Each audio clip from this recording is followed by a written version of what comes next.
welcome to Sarah's Table. Tonight we are going to be playing a really cool game that's not even out yet because we are extra special people. Possum Cake Games is kickstarting Yazeba's Bed and Breakfast, which I'm sure that you have heard a ton about because, and maybe it's just me, because as soon as it came out, everyone said I need to play the game. And it is sort of making a splash all over the internet. And I'm very excited to play it tonight. And I have gathered some folks who are also very excited to play it. And I have hoodwinked the creator into coming onto my show. Wait, I thought this was Late Night with Larry King. It absolutely is. Nope, still is. It's just, this is the pre-interview. Don't worry about it. They're in the back. Just give us a minute.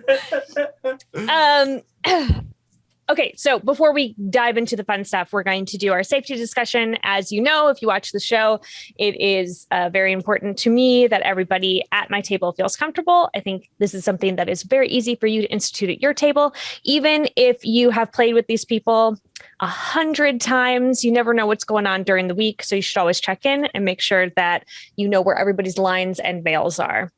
Here on Sarah's Table, you are never going to run into sexual violence, violence against children, or withholding food as punishment or starvation. I've checked with my players. They don't seem to have anything else that they are wanting to avoid this particular game. But I've also been assured that this game is kind of like the nice, quiet, fun parts of Miyazaki films. And so, I think we're just going to go be the girl in Kiki's Delivery Service who lives in the woods and draws pictures all day. So I don't think we're going to get into anything that's pretty out there. But my players, if something happens and we wander into territory that you are uncomfortable with, you have a couple options. You can physically throw up an X that will immediately tell us that we need to move, or you can send a message in our personal chat here and just let us know, please change what's happening, and we will divert.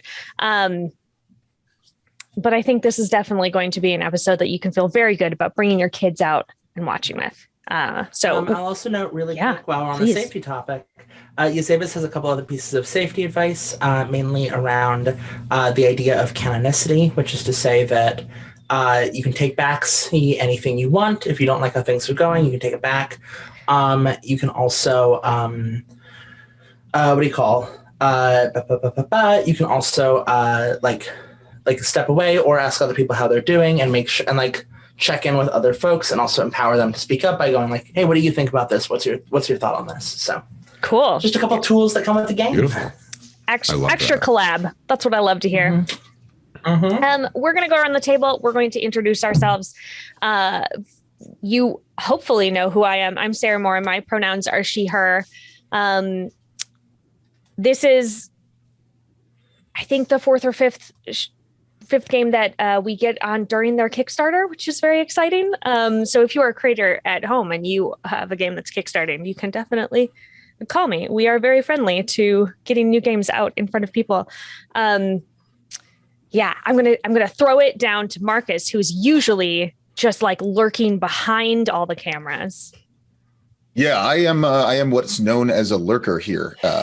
Hi, my name is Markus. I am the producer of Table Takes, and I do a lot of the technical stuff on Gen Con TV. I am so excited to be here. I'm so excited to play this game. And if you want to follow me on Twitter, you can follow me at Best Kind of Worst. Kinda worst, not kind of. Yeah, it's really easy to remember and super, super not difficult to search and then see what happens. Don't look up the other podcast that's named that. Don't look up the podcast. I gotta stop shouting them out on these. I gotta stop shouting them out. I was gonna say they're getting a lot of free promo from you. That's all right. You're gonna send them a bill later.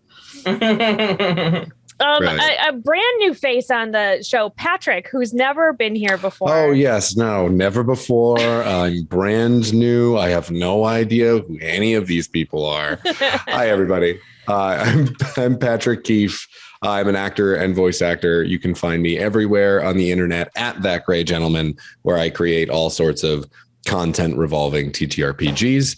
You can also find me on the Writers Room podcast, which I'm actually tomorrow doing a live show at Chaosium Con. It was last week.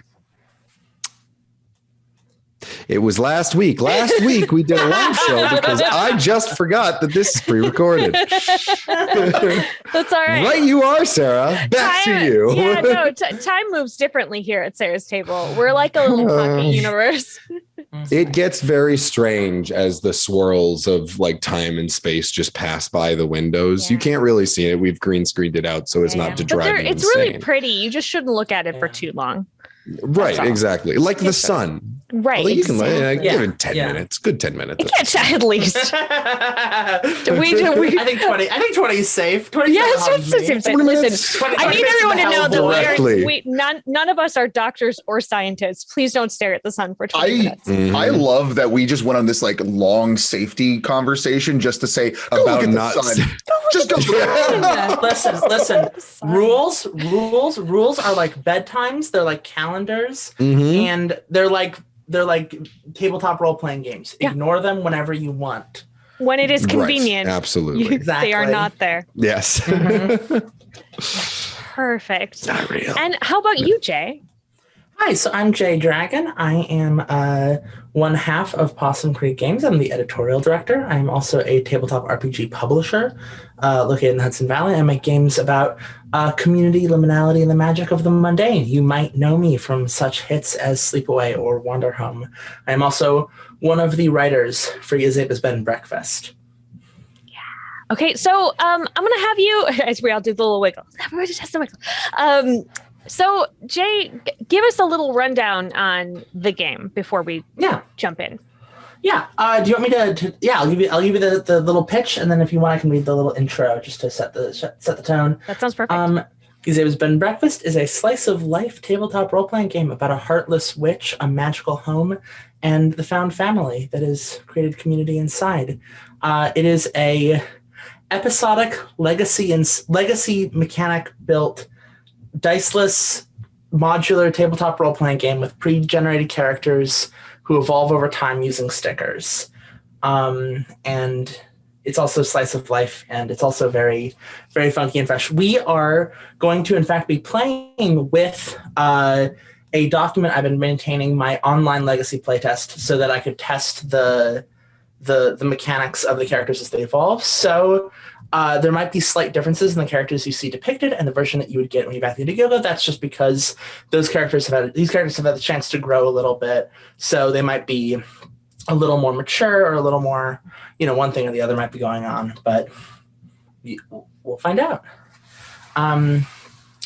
With that, I'll read the introduction very quick. Wait, before you read the introduction, I have to tell you that when I found out that stickers were involved in this game, I got even more excited when I was looking through your stuff because I love stickers so much. I have like a problem. Stickers are very beautiful. It's so much fun to just stick a sticker inside of something and just like put it down there and like have a character sheet with stickers on it and like have that be very relevant mechanically. Yeah, finding out. Every once a year, I have to send out the listen, I have 3,000 stickers again, and who wants a letter because I need to put stickers in. So I have to I definitely can't just have a digital copy of this game because I need to have the stickers. Both the hardcover and the box set are going to be really, really beautiful. I'm very excited for what we have planned. Also, by the way, for the players, there's a link in the chat. Just make sure you pop that up and have that open because that's going to have everything we need. So really quick, before we start, let me read to you the introduction to Yazeba's Bed and Breakfast. Once upon a time, the world was cruel, and there was a witch who knew it well. And so she sold her heart to build a house in the woods where the world could never find her. At first, she would let no one into her fortress. But in the long march of days, a strange thing happened. In her own cold and spiteful way, the witch made a friend, and then another, and then several more, until her house was teeming with colorful faces and complicated lives. The house would come to be known as Yazeba's Bed and Breakfast, and it would last for a very long time. On the front door of Yazeba's Bed and Breakfast, there is a sign which reads, "No soliciting, trespassing, romancing, snooping, snitching, or unnecessary small talk welcome. Yazeba reserves her temper for those she catches violating these rules." Underneath that sign is a second smaller sign which reads, "Room for everyone." It is always September 15th inside the Bed and Breakfast, even if it's summer, spring, or winter outside. It's her favorite day of the year. Yazeba's bed and breakfast is in many places at many times, but it is most frequently near the cozy village of Vale Ridge, somewhere on the East Coast, sometime in the 20th century. Every room is always next to every other room. No matter what we've said in the past about the layout of the bed and breakfast, the floor plan is always convenient, matter at hand. And finally, the bed and breakfast is both quaint and sprawling, with enough rooms that can always accommodate any number of guests, except Gertrude. And so with that, Poor Gertrude. we are going. Poor Gertrude. Well, she sleeps in the dryer in the laundry room, and Fair. it's a good question why there's no room for her, but that's to be discovered. That's a tale for another day. Day for another day. These you will choose. So we can choose either between our residents, which are the 7 kind of main characters with these longer plot arcs. We are going to be playing today Chapter 23, The Remodeled Library, which means that we must have. Who must we have? We must have Yazeba. One of us must be Yazeba herself, and everyone else can be anyone they want. So one of us should choose Yazeba. The residents are, I'll choose them very quickly. Gertrude, a teenage girl who ran away from home and at the moment sleeps atop the dryer in the laundry room. She is kind and insecure, quiet, and capable beyond expectations. There is Sal, a wary young adult who once studied to be Yazeba's apprentice before leaving magic behind. Now he works at the Night Porter, but hopes to someday be a rock star, although it's not clear how he's going to get there. There's Hey Kid, abandoned on the front door as a baby. They grew up amid the chaos of the B&B. Now they're a delightfully rambunctious devil child who causes disaster wherever they go. There's Parrish, once a gallant knight, cursed to be a frog, now the bed and breakfast's cook. But he's a courageous hero and a bit of a dad. There's Amelie, a robotic housekeeper, meticulous and constantly struggling to keep the B&B tidy. There's Yazeba, the Heartless Witch herself, and the Moon Prince, who crash-landed their spaceship in the backyard, a runaway royalty from the moon. If none of those characters speak to you, there are guests as well. Guests are side characters who flit in and out of the bed and breakfast more easily, but I anticipate, at least for this chapter, we'll probably want to choose... we're encouraged to choose anyone who can read, is I believe the stipulation. I just want to be all of them. I think that's the problem too. There's like you gave me a devil child, and like a frog. Prince, you know the great news is that you can pick one now, and then the next chapter we play, you can pick a different one. So I feel like I would very much. I feel like I would be remiss if I did not try to sink my hooks into Yazeba immediately. Amazing, sounds great. Absolutely. I feel like Yazeba is very much meant for you. Perfect. Kimmy. Mm-hmm. So I was calling either Yazeba or Gertrude for you. Yeah. But who are you calling for you, Patrick? I was gonna say who Parrish. Oh, Parrish. I want Frog F. Former Knight F. Absolutely. Yeah. Absolutely. That's great. And Marcus, how are you feeling? Hey Kid. I saw Hey Kid. I almost literally dressed up like Hey Kid for this recording. I am all in on Hey Kid. Amazing. And I think I'll be Gertrude then, because I think Gertrude's a good character for this as well. So if folks want to open up the 2 documents I sent them, one of which is residents and guests, and the other one's the copy of the remodeled library. So to teach the rules for this chapter, to alert all of you, every chapter has different rules. So the rules that I'm teaching you now are true for this chapter, but they might not be for a different chapter you play. The way this chapter works is easy peasy. All of our characters have bingos and whoopsies on our sheet. Bingos are moments of great personal strength, and whoopsies are moments of weakness or kind of foolishness, or a moment of personal failure for us. Whenever you do a whoopsie, you get a token, and like make a little note of that somewhere. Like if you got a little thing on your desk and put it down, you get a token, and you can spend that token in order to do a bingo. You can't do a bingo otherwise. You can only do a bingo when you spend a token. So that's the little economy there. The remodeled library has a couple other tricks to it. Yazeba's library is organized into a number of sections, which we will talk about as we play. Whenever you browse a section, check it off, and take a token for your trouble, and make up the book that catches your eye. write down the book at the end of the Google Doc I sent you, which I'm going to do a little thing at the bottom that says book section, and write down the book there. Yazeba will see you pick it up and offer her opinion on it. If you still want to read it after hearing what she has to say, take a seat, read a while, and then tell us whether you think she was right. If you decide not to check out a book, hand its card back to Yazeba. But if you do decide to keep it for a while, you can do a bingo and spend a token to work up the nerve to ask her for permission. And if she says yes, you can put it onto your character sheet and keep it for future chapters. The chapter ends once everyone has, except for Yazeba, has borrowed at least one book. And a couple of extra notes. Under the Reader Beware header, everyone but Yazeba has access to some extra whoopsies. So if none of the whoopsies you have feel right, or if you want to do some more, you've got some more messes you can cause here. And Yazeba, while you were in this library, you have some extra bingos. Which it's under the Hoarder of Knowledge section. You have some extra bingos and some extra whoopsies. You also begin the chapter with 3 tokens, unlike everyone else. So set aside 3 tokens. Okay. And if you ever run out of tokens, your patience runs out and the chapter ends, and you lock the remodeled library once more, and we'll have to do work in order if we want to play the chapter again. But maybe you don't. I love this. Interesting. So if everyone wants to take a moment and look over their character sheet in the residents and guests section, just to kind of orient yourself real quick.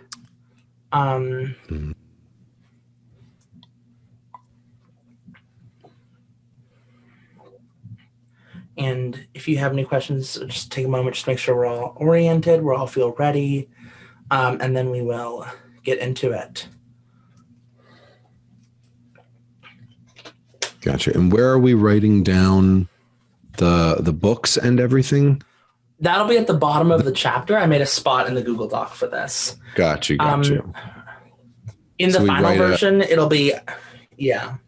Yeah. Would you mind? I'm so sorry. Would you mind going over how the recipes and checking out the book and all of that works one more time? Recipes are they're just there. There's no rules to them. They're just your recipes. A couple of them come with you. I think someone wrote at least one of them, but they're just recipes you have. Okay, fun. Yeah, your character's got. You're a chef. You've got some extra recipes. For checking out a book, it's also covered again in the card catalog section of the doc. Got it. But the way it works is when you browse a section, you can check it off and write down at the bottom the book you find there and get a token. And Yazeba will give you her opinion on it. And later, if you would like to, you can spend a token in order to check the book out and bring it home, or to put it back on the shelf. But you have to get Yazeba's permission to take it home. But yes, you can bring it home with you. And if you do, it ends up on your character sheet, like where your recipes are, so that the next person who plays Parrish is aware that you're reading this book. Beautiful. Oh, that's fun. I love the legacy style. Because you're not always going to be playing the same character, but you.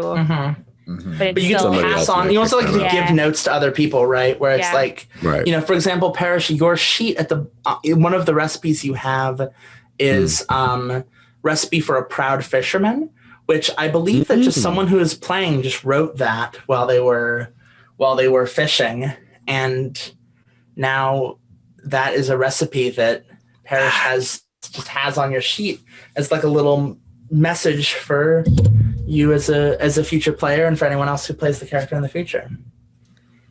The journey for Yazeba is perils of the sharp tongue. Sometimes you can be a real stinker. Check these off whenever you're mean to one of these people. I just want you to know, for the folks that are watching at home, almost all of them are checked off. She has been mean to a lot of people. And I was there for them, and it was pretty mean. I think she rightfully earned those checks. Yeah. Oh, wow. Well, I think we're all set with that. Good. Let's get into the remodeled library. We can ask questions as we go. Yazeba, when I'm going to start by reading the chapter fiction at the start of the chapter. Okay. If you can, like we're in high school and this is a play, you can keep an eye for when your lines are. Oh, let me scroll back up. Yeah. And say them as I read. Perfect. And with that, Chapter 29, The Remodeled Library, with Yazeba, Hey Kid, Gertrude, and Parrish, in which the secret library of the bed and breakfast opens its doors to everyone under Yazeba's watchful eye. It was one of those mornings where the mist refused to part at dawn, and a chill clung to the earth even as the air began to warm. Gertrude had awoken early, her muscles stiff from where the cold had crept in under her too short blanket, and was wandering the bed and breakfast while she waited for Parrish to wake up and make breakfast. And that's when she noticed it. The grand double doors in the back hallway, which had borne a heavy padlock since long before she ever arrived, were ajar. It felt like trespassing to push them open and step over the threshold, but whatever you may believe about Gertrude's character, it did not stop her. When she pushed through to the other side, her breath caught in her throat. For as long as she had stayed at the bed and breakfast, a placard at the front desk had warned that the library was closed for renovations. But here it was, unlike anything Gertrude had ever seen before, Yazeba's library. The library was at least 2 stories high, taller than it was wide by half, with one enormous window overlooking the garden that Gertrude had never noticed from outside. The glass was fogged slightly by condensation from the drizzle, but in the thin morning light she could make out that the window frame, fireplace mantel, and shelf ends were all carved with ornate tadpoles and caterpillars. The shelves towered and bowed inwards towards the ceiling, giving the sense that at any moment gravity might take notice and bring an avalanche of books crashing down on her head. Gertrude's socks padded silently across a lush carpet as she inspected a standing display case tucked into the corner. Behind the locked glass were 2 volumes, a floppy paperback that bore the name The Young Witch's Sensible Guide to True Names, and a sleeveless blue hardcover named The Love of Magic. Each of them sat in the center of a luminous circle, warded with tangled runes. Looking where the author's name was printed on either tome hurt her eyes. Yazeba's cough was unmistakable, and Gertrude spun around to face the door, still blinking away the spots in her vision from the unspelled names. Yazeba, she began, hands caught in the proverbial cookie jar, but Yazeba interrupted her. I was saving it as a surprise, but I suppose this is just as well. The witch crooned, testiness and amusement warring in her voice. The library is ready to reopen. Run along and let the guests know they're free to come browse. Gertrude graciously nodded and slipped past her, eager to make up for breaking her host's rule against snooping. Unbidden, Yazeba's mouth quirked against her morning smoke into a half-smile as she watched the teen scarper off, and she struggled to crease it back into a scowl. I mean, grr. So, how does everyone, what, it's the morning, I would say, and it is... The library has opened. Gertrude, I assume, has found Parrish, who's making eggs in the kitchen. Parrish, are you excited? Are you interested in the library? What pulls you into the library? Oh, yes. No, I'm very, very interested in the library. Well, it seems there might be quite a few different cookbooks in there that might strike my fancy. A few recipes I've never tried out. I really like your Parrish. Right off the bat, it's very Sir Patrick's too. I really like it. Parrish as voiced by Christopher Lee. Yeah. Yes, exactly. And hey, kid, why are you pulled to the library? Well, I think it's because there's a lot of things to climb. Oh. That's not going to go well. I was going to say I'm very excited for the mess that will be caused. Excellent. Excellent. I think Gertrude is very cautious in the library. She's very kind of uncertain of what she's still afraid Yazeba is mad at her for snooping. Just a little. And just a little. And is kind of, where's the witch sitting? Where's the witch in the library? Like, if you are, what are you up to? So I believe in my brain that there is a grand fireplace in this library, and a very, very comfortable but fancy chair that she can sit on, and a very uncomfortable chair next to it that is, I suppose someone could sit on, but it does not look like you want to sit there. Like, it's the illusion of the invitation. Of course, I provided a place for you to sit, but this is like this is her spot. She likes to be in here. I think she's even in here in my head when it's locked, when she's like, I would like to not be by all of y'all. So she just comes in here. Yeah, like remodeled is very much also just like welcome to everyone else. Not so much it needed fixing at all. Right, exactly. Fixing. I love that. I love that idea. And she's drinking something. Something. It's out of a teacup, but like, I don't know that it's tea. I want to immediately do one of the special chapter whoopsies. Just because you gotta get started somewhere with tokens. Sure. Yeah. And I am going to. I think Gertrude is nervous about Yazeba, and so she is kind of slinking in the corner of the library near kind of all the old books. And she takes a step. And she steps on a creaking, like a wooden plank that was creaky. And it makes a loud creaking noise. And then a stack of books fly up like birds that she's startled.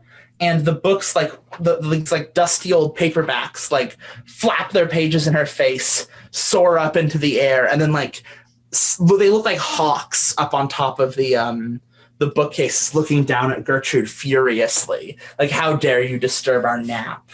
And they when Gertrude isn't expecting it, they dive bomb and like slam into her. And then before flying back up again, Gertrude is just kind of like, ah! And like immediately is very quickly reminded this is a witch's library. Gertrude, honestly, I just got those settled. I'm so sorry, Miss Yazeba. How should I get them back down? Is there a net? No, don't. You can't use a net. You have to be much more gentle. You could damage their pages. So here's what I suggest that you do is try to entice them down, perhaps with little bits of knowledge. It's their favorite snack. Okay, I think Gertrude's going to look up and start. She's going to mess up something she thought she could handle. And she's going to getting a second token, two tokens now. Gertrude is going to look up and be like, the atom is the Big Bang was a long time ago. The Great Wall of China is the longest thing that I can think of. Gertrude, come here. Come here. Gertrude nods and scampers over. They have to be your truths. You have to tell them what your truth is. Gertrude puts her hand on her mask cautiously. You say, but I'm not sure I can do that. Would you like them to dive bomb you all day? I'll take care of them later. And like kind of scampers off in the other direction, like clearly very cautious, because Gertrude might not like being attacked by rogue paperbacks, but she's not really sure she has the emotional security to be shouting fundamental truths of herself up at the books at 10 in the morning. Yeah. It's the best way to start the day. Yell the truth. Parrish, what are you up to? I was just about to say, Parrish, now properly finished making breakfast, it being sort of perpetually, once it is prepared, it is perpetually ready. The food never gets cold per se. Is going to hop up to the entrance of the library and is going to peek his little frog head and go, Is it true? Is it finished? Is it prepared? Oh, well, this is quite a delight. Oh, and they seem to be so lively already. I can't wait to crack into them. Oh, what seems to be going on there? Are you going to block the door? Or are you going to come in? Oh, dearie me. Sorry, Mr. Yazeba. Humps right along, probably over to Gertrude. Oh, it seems to be all the fuss. Oh, I don't know. They just seem a bit grumpy this morning. A few thrillers, maybe. Oh, maybe. They looked a bit cheap. And then another one, as she says that it looked cheap, one of the books comes down and just like full beats her in the back of the head. She's like, "Ow, hey, I'm sorry. They seem not novel for their time."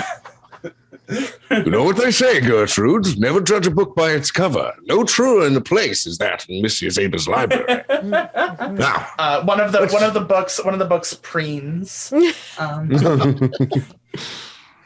Lovely as always. Now, would you like me to show you a little bit how it's done? Yeah. Yes, please. I would also like to see. For some reason, I feel like Yazeba would have the same. As soon as Yazeba speaks up, Parrish like gets a little bit nervous. Is like, where we are? Yeah, yes, of course, Mr. Yazeba. Yes. Anyway, and is going to look up to the books and hold up a single webbed finger. It's unclear. Both. Both. Did you know that I was part of the Knights Hospitaller, and one of my first assignments was to cook an entire feast for a full village full of people. We worked through the night, but we made it happen. Our brows beating with sweat. My God, one of the happiest moments of my life. I love this. I also feel like you're doing a whoopsie right now, and I'm curious which one it is. Ooh, that's fair. Once my computer decides... Unless you have a token to spend on a bingo, which I don't think you do, so... I don't think I do. As soon as my computer figures out what it's doing, I will certainly let you know. I will say... lose track of reality while getting caught up in a flight of fancy. And I think as he's this bit of truth, Parrish gets swept up into this long rambling tale and starts acting out and talking to the people as if he were still there back in that village that he was cooking for. And it's like, oh, yes, look, don't drop the eggs. I know it's supposed to be an egg drop soup, but you don't actually. And just goes and starts forgetting where he is. I think one of the books is impressed and settles down. The other ones are still up at the roof, up at the ceiling of the library, fluttering. Yazeba is nodding off. Hey kid, what are you up to? So as this has been going on, the conversations in the books, if you were looking in the background, you might have seen like a tail peek out, some stuff moving up in the background. What you can now see is that Hey Kid has kind of climbed up the bookshelf to try to get to those books up there because he thinks he can get they think they can get them down. What Hey Kid is, you can just kind of hear some grunting and stuff. And there's like a stick, I don't even know where he got the stick, but he's got a little stick and it's just kind of while holding on with his tail. No. Well, when you poke one of them with the stick, Yazeba bolts out of her chair. Hey, kid! You are treating my books very poorly. Get down here. You see Hey Kid kind of drops down, still hung by his tail, and then just falls down to the floor. Nice crash, maybe on something. Maybe he broke something. I don't know. Maybe he threw a table or like a chair or something. Cracked a little chair. Kind of gets up. How big is Hey Kid? Like 3-4 feet tall. 4 feet tall, maybe. Yazeba is gonna somehow seem significantly taller than you, even though she's not. But she's gonna like, she appears so much taller and like looming, and like her features become sharper, and she gets over you, and she says, "How dare you touch my books in such a fashion? How are you going to make it up to me?" Untouch them? I'm sorry. You're going to untouch the books? Yes. Well, Gertrude behind Yazeba is going like, like kind of trying to late to work this, or like charades this, like. Parrish is having an imaginary sword fight with a whisk in the background. You can just see Hey It is Kid's like eyes. perhaps fighting one of the books. I think those two things are happening. So Hey Kids, one of Hey Kid's eyes is watching Parrish, and the other one is looking over at Gertrude. and then right in front of him has got this like the eyes just meet. Back to the fear. so tell me how you're going to untouch my books with a stick. Well, Where did you get the stick? I don't know. Windowsill. Give it to me. You could see that there's some resistance if you were to grab the stick. He's not holding it away from you, but he's holding onto it like a dog who wouldn't let go. I will also say, I feel like you're both doing some whoopsies right now. So Oh yeah, absolutely. I am doing a whoopsie. Yes. Yeah, I was gonna 100%. say, grab some tokens. Don't forget. Yeah. My whoopsie is it's literally snap at someone for mishandling my books. That's the whole. That's Well, Incredible. one in Rome. I guess so. Here's. Oh no. Okay, I'm trying to figure out my exact oopsie. I think it's 5 of them. I don't know how. yeah, it's all of them at once. Somehow this happened. I'm gonna choose. Laughing at my troubles, cunning prank. It's not really a prank, but I do. I think Hey Kid considers this like their art. So maybe focusing on the art at the expense of everything else. I don't know what that means, but I like the idea that is like, okay, I'm going to use my skill, my craft to get these books down. She's gonna grab the stick. So what I was gonna do, I was gonna touch the book again with the stick and say, undo.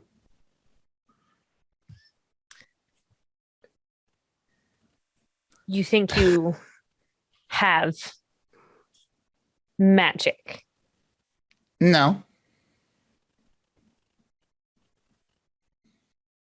Just gonna hold up the stick and just bust it. What? This is now like, Hey Kid, just fully like attention. This is now extra scary. This is now way scarier than before. Sorry, I wanna untouch the book. You cannot Okay. untouch a book. You cannot untouch anything, really. Oh. Once it's touched, it's been touched. You cannot. Oh, yeah. I guess that kind of makes sense. What can I do to make it up to you? Starts climbing up a nearby shelf. Well, that's a bad start. Gertrude is going to do a bingo. Okay. I am going to show off a cool skill that people didn't know I have, which is, so Yazeba, what happened to the books when Hey Kid touched them? Did they get damaged, or have they just been? Yeah, well, I don't quite remember. I think they got dirty, is what happened. Like stuff transferred off the stick. There's a dirty. I think imagine the camera, right? And Hey Kid is kind of there. Yazeba is looming over them. Gertrude is in the background and has picked up the broken stick and holds it and holds the 2 broken pieces to each other, and then lets go, and it is now 1 stick. Yazeba, this is all behind Yazeba, right? Mm-hmm. And Gertrude just kind of points this wand now up at the books and taps lightly, and the dirt like dances off of the spines, and the books shuffle themselves back into Dewey Decimal order, and like everything kind of arranges itself very quietly and neatly, and the dirt comes like dancing down the shelf and like comes down to the ground where it settles down in front of Gertrude. And then Gertrude, who had been holding her breath the entire time, suddenly goes, whew, and the stick is 2 sticks again. And this was all just behind Yazeba's back, and Gertrude's like, is Yazeba? Yes. She turns around sharply. Faster than you would expect her to be. Gertrude holding two sticks like, I think the books are okay. Oh. Did you do that? I'm going to keep a secret I shouldn't keep. I'll have to tokens again. And Gertrude will say, no, I just watched them do it on their own. Maybe you can untouch things. She just gestures at you.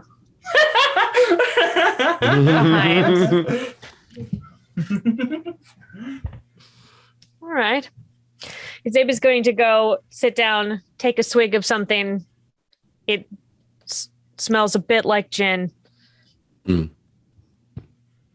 Not sure that's what it is. It's something. It's what do you call it? It's gin coated. Yeah. Just takes a sip, and she's watching you all very intently still. I think the snapping of the stick probably snapped Parrish back to attention and back to reality. And he sort of just been. You saw me do all that, right? Yeah, 100%. Reading my mind, absolutely just read my mind. And is just going to be sort of sitting back, sort of bemused, a little like, should I step in here? I don't know if it's my place, but maybe I should. I think Gertrude's got this one. And just kind of watched everything play out a little bit. I think Gertrude, as Yazeba steps away and drinks something gin-coated, she looks behind her at Parrish, who I think is staring at her with some big eyes. And she goes, big frog eyes. And I think she goes, can you help me find a book about magic?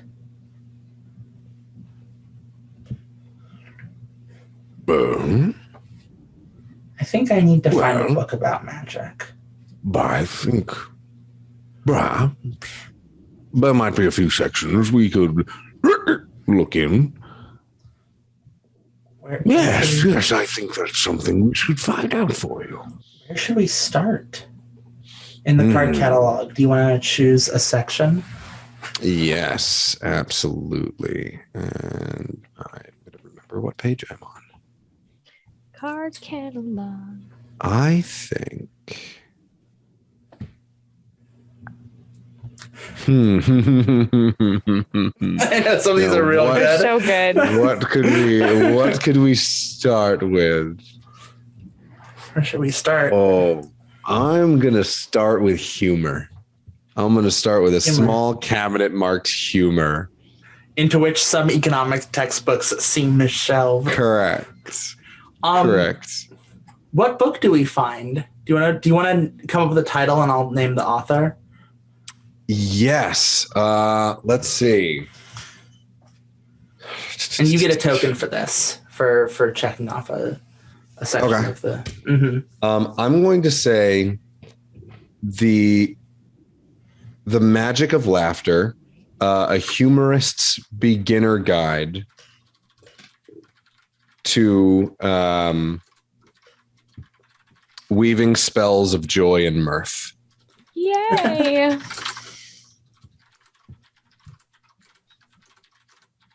And it is by definitely Bobo, not Yazeba. I was gonna say by Bobo the Many Colored. Bobo the many colored. I like that. You know, like Saruman of many colors. Beautiful. Bobo of the many colored. I love that so much. And I think it's tucked like deep, far away. Oh yeah, like, gotta get right by. We found like a little lockbox. Supply and demand for the educated economist, and yes, exactly. Like humor for people who have never laughed before. And underneath that, we find this. Yazeba, what is your opinion on this book? Bobo is. Drax. Bobo's I mean, he had a very high opinion of himself, thought he was the funniest man in the room, but honestly, I mean, he's not around anymore, is he? Did you kill him? Jeepers creepers. Nothing to say. I think Gertrude is going to take that book, the first book on magic she's found, besides the two that Yazeba keeps locked away, which she does not dare ask about right now. Can I make a suggestion? Yes. What if the book is Bobo? What if Yazeba turned him into his own? That's how he's communicating? Like on the cover is this clown who, like, when you pick up the book, does like a little miming thing and is like, holds up a big sign that says, like, free me from my curse of eternal damnation. But at the same time is like offering like helpful tips and tricks how to like. It's kind of like a clippy version of a magic. Yeah. How can I help you? Exactly. It looks like you're trying to be funny. I'm gonna go back and use the bathroom. Gertrude's gonna go read the book. Okay. But everyone else get up yourself. Gertrude's gonna sit down and read the book. I'll be back in a moment, and everyone else can keep going. Great. Beautiful. What are you doing? I like the idea. It's like yeah, he's just like stuck in there. But it's like if you're looking to try and cheer somebody up from being sad, it's usually best to come from a place of empathy. Please release me from this hell. Let me tell you how I can help. Please. Yeah. I'm stuck in a book. He's just like, as you're turning the pages, it's just like more and more desperate. The last like page, the pages, yeah. just him like with his head in his hands, just like, it's been 410 years. Help me. Every day is a never-ending torment. Remember not to whiff the punchline. Timing is everything. Timing is everything. It's been 36,528 days. Timing is everything. It's just there's just like a bunch of like hashtags in the book. Yeah. The further you get back. We are playing this game correctly. Oh, yes, absolutely. I've decided. As intended. Sorry. Continue. What about you, hey kid? What are you doing? What are you messing up? Because I feel like you mess things up a lot. So, hey kid, everyone kind of goes off. Parrish, goes off with Gertie, and they go and find the book. Hey kid is left there with these two broken pieces of a very fine stick, and the best stick you found in a while. And it's like it's such a waste because for Hey Kid, this was a perfect stick, but now that it's broken in two, what's the point? Wow. So he leaves it there and just kind of looks around the big space and wanders into a section of the library. Oh no. Which section have you wandered into? Cryptozoology. Oh, yes. Of course you have. Yes. Yep. Okay, good. Are you looking for a book in it? I think he's just looking for trouble. Just looking for something to do. This is a new room. Exactly. So I think, and this is where I pull out how does this work exactly? Because we just did this with you guys. Hello. So you list the type of book. Good timing on my part. Timing is everything, as we discussed. You name the book. I only gave the author because Parrish and I were collabing it. But okay. You name the book, and then Yazeba says her opinion. Okay. Well, in the cryptozoology section, Hey Kid finds a book called The Complete Works of Mothman Unabridged, written by the Mothman himself. That's awesome. I love that. It's a lot of good pictures in it. which is definitely what Hey Kid is scrolling through here. Yazeba, what's your opinion on it? Oh, that's actually quite a good book. I bet you could learn a lot from that. A lot of what not to do. There's a particular section in the back that I think you would find most useful, and all of the scrapes that he's gotten into over the years. Ooh, scrolls through and just like... These are not examples of what you should be trying to get away with, you understand? Well, but if I go up and jump down on people who are walking through just to kind of startle them with a wingsuit of some kind, that's not good advice? I think it would depend on who you intend to startle with this prank. If it is me, it's a bad idea. Oh, I would never startle you, not after the last time when we don't have that room right now. No, we don't. No. I don't know that we'll ever have that room back, as a matter of fact. Sorry. Yeah. But Parrish you could jump on. I encourage you to do it now, as a matter of fact. Jump on? I do quite a lot of jumping. Do you need something from a high place? Just rolling. Libraries are fun. Well, it was quite a good show, lad. Quite spry. It reminds me of my younger days. Hey, kid, just kind of dust you off a little bit. So like from on top of him, just absolutely. No, yes, still on top, but definitely just like, helping. Working on your repartee, I say. Gertrude has her opinion of the book. She's been reading it while this has been going on. Oh. And she can't say she likes it very much. She is unfortunately, what do I do when I don't like it? Hold on.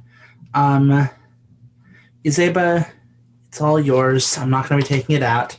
I put it back where I found it. And as I do, the last handful of pages scrawled on it is a clown's face looking angry. No way, and then please don't. As the pages flip, as I flip through the last book, I'm like, I don't want this. The camera shows the clown's face becoming increasingly monstrous and many-eyed and hungry. And this is a moment which did have to be cut from the American release because it was deemed too horrifying for young viewers. Oh no. But she's just gonna put it back on the shelf and not really dwell on that moment. Never mind. Never mind. Bobo of many colors is perhaps a bit too monstrous. Dear gosh. I did tell you that Bobo is not my favorite. I gotta say, I don't know if I would describe him as the funniest in the room. Well, he thought he was the funniest, is all. Oh, I understand. Yeah. No wonder you put him in that book. I think I'm going to... Allegedly. God. I think in the quest for magic, should I make a big mistake or should I go for another section of the library? To make a big mistake. I'm a big fan of mistakes. So remember in the intro, there were those two books. The Behind the Locked Glass were 2 volumes, a floppy paperback that bore the name The Young Witch's Sensible Guide to True Names, and a sleeveless blue hardcover named The Love of Magic. Yeah. And I can't see who wrote it. The author's name appears to be covered, but maybe it's probably Yazeba who wrote it, based on her facts about her. I think I'm going to go to Yazeba and I'm like, hey, Yazeba, I'm looking for a book about magic. I'm interested. And I was wondering about the 2 books. When I first came in, I saw these 2 books in glass that looked really special. They had some runes. They looked like they looked really interesting. I'm interested in learning about true names and love and all that. Do you think I could take one of those out? I'll get a token for I'm doing a whoopsie right now and asking about the 2 books behind the locked glass. And she sort of like runs her hands lovingly across the glass. These books right here, these Yeah. Yeah. Those. What do you think these books can tell you? I don't know. I just feel like some kind of understanding of magic and how to. Not that I want to be a witch or anything. I mean, I don't know. Right? I don't have the chops. But I've been watching you do a lot of magic, and it seems really cool. And I'd love to read a book by you. And Gertrude slips that she realized that Yazeba wrote those books. Zaba's gonna lean in real close to Gertrude's face. You know, for magic, there's always a price. What are you willing to give up? She's gonna like just cock her head and just wait. Gertrude's gonna do another whoopsie, getting a messy 4 tokens. I'm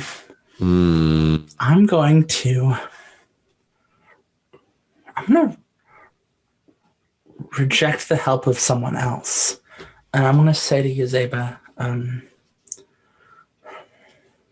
actually, I'm not going to do a whoopsie at all. I've decided. I'm going to do a bingo. Take that, Lexi. I'm going to do a bingo instead. So I have a bingo. Get excited about something new. And I'm going to look at Yazeba with big eyes, and I'm going to say, I'm ready to give up anything. I want to learn magic. The look on Zaba's face is like an animal that has just seen its dinner. She's like, it's like when you're looking at her from, it feels like something like ripples underneath her skin. Like she like everything shifts for a moment, and she gets like right in there, and she's like, anything? You give up anything at all? I mean, magic means that I have the power to keep the people I love safe, like you do. And at that, if I can protect myself from how horrible the world is, yeah, I'd give up anything for that. To survive. It's got intense. Oh man. Gertrude, do you know what I gave up to keep everyone I love safe? Gertrude glances down at Yazeba's chest, where I imagine that there's perhaps a little bit of a noticeable like indent, right where her heart should be, and then glances back up and lies and says no. No, you don't know? Well, I mean, I've heard stories, whispers from the guests that you gave up your heart for magic. You sold it to someone or something like that. And if I told you that right now, if you gave up your heart, you could have magic, would you give it to me? I'm imagining right now the fire of the fireplace has grown very hot. And even though it's like 11 a.m., right? The room has gotten very dark and the shadows have gotten very long. Yeah, it's like the whole world zooms in on us. And Gertrude gulps and says, frankly, Miss Yazeba, I don't understand the point of knowing magic if I can't love the people I'm helping. And I still can't understand why you did what you did, since it seems like all it's done is hurt you. And Gertrude's gonna step away. Gertrude's gonna stand up to Yazeba and step away. And I think Gertrude takes a step back, a little courageously, a little braver, like a little bit of fire in her heart. And I am also doing another bingo, I think, because I feel like this is bingo worthy. Yeah. That I'm going to say that this is showing off a cool skill that people didn't know I have, which is a spine. Yeah. Oh, that's very good.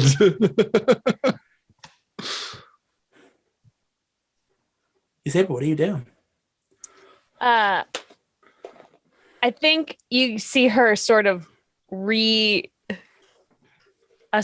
herself a little bit. Like she was in like extra sort of animalistic witchy form, and she kind of like settles back. Things like crack back into place, and she leans back in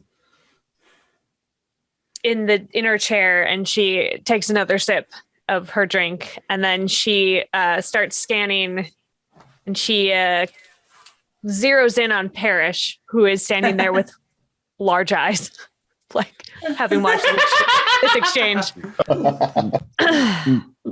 Parrish just sees He's shit. like constantly. Yeah. What are you doing over there, Froggy? Nothing, Miss Yazeba. I was a little disappointed in the last book that I picked out for Miss Gertrude, and I was reconsidering what particular section I should potentially look in, and the cookbooks seem an obvious option, but I've learned that the best recipes come from the most unusual places, and I'm not entirely sure which one that's going to be. Hold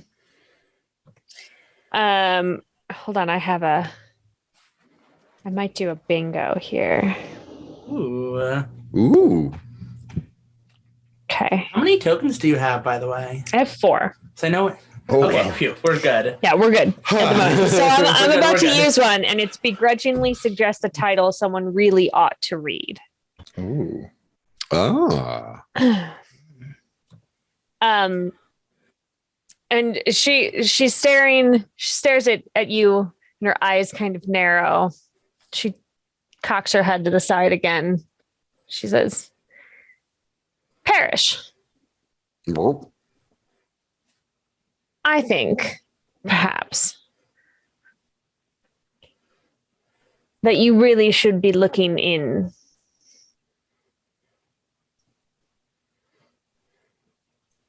the science fiction section. That's certainly an interesting idea. All sorts of nasty concoctions they come up with in the future. I say Yes. that loosely. There's Ah, a book there about edible plants that I think edible flowers particularly that I think you might find quite interesting. fictitious plants for potentially very real recipes. I love it. Oh, what a brilliant idea, of course, from you, Miss Yazeba. Yes, of I course. will take a look at it Obviously. right away. Like Off you go. bows like very deeply in a tiny little froggy way, and just hops right up. She hops just right like along. go, just like flutters her hand like off you go. I think as Parrish hops away, he's also going to come across the broken remains of the stick, and is going to like pick them up and examine them, and perhaps like start posing with them in like little like there's like and looks over at Hey Kid and just kind of like tucks them away somewhere. Do you have like a for little now. waistcoat on? I feel like you have a little waistcoat. Yeah. Yeah. Yeah, Oh, and with like a God. little sash tied around it, and like, tucks it both parts of the stick in his waistcoat, Like little on his back, nunchucks. sheathes them like I think while Yazeba is busy with Parrish, Gertrude has scampered off once again and found herself in a rather musty, dusty, cobweb-covered section titled True Crime, Necromancy, and the Unpublished Works of Sir Arthur Conan Doyle. Yes. Where she finds a book titled Fairies, Fairy, and Fae. Fairies, Fairy, and Fae. Queerness in the Seelie and Unseelie Courts by Sir Arthur Conan Doyle. It's a very long book because they all Yes. are. Very Very long book.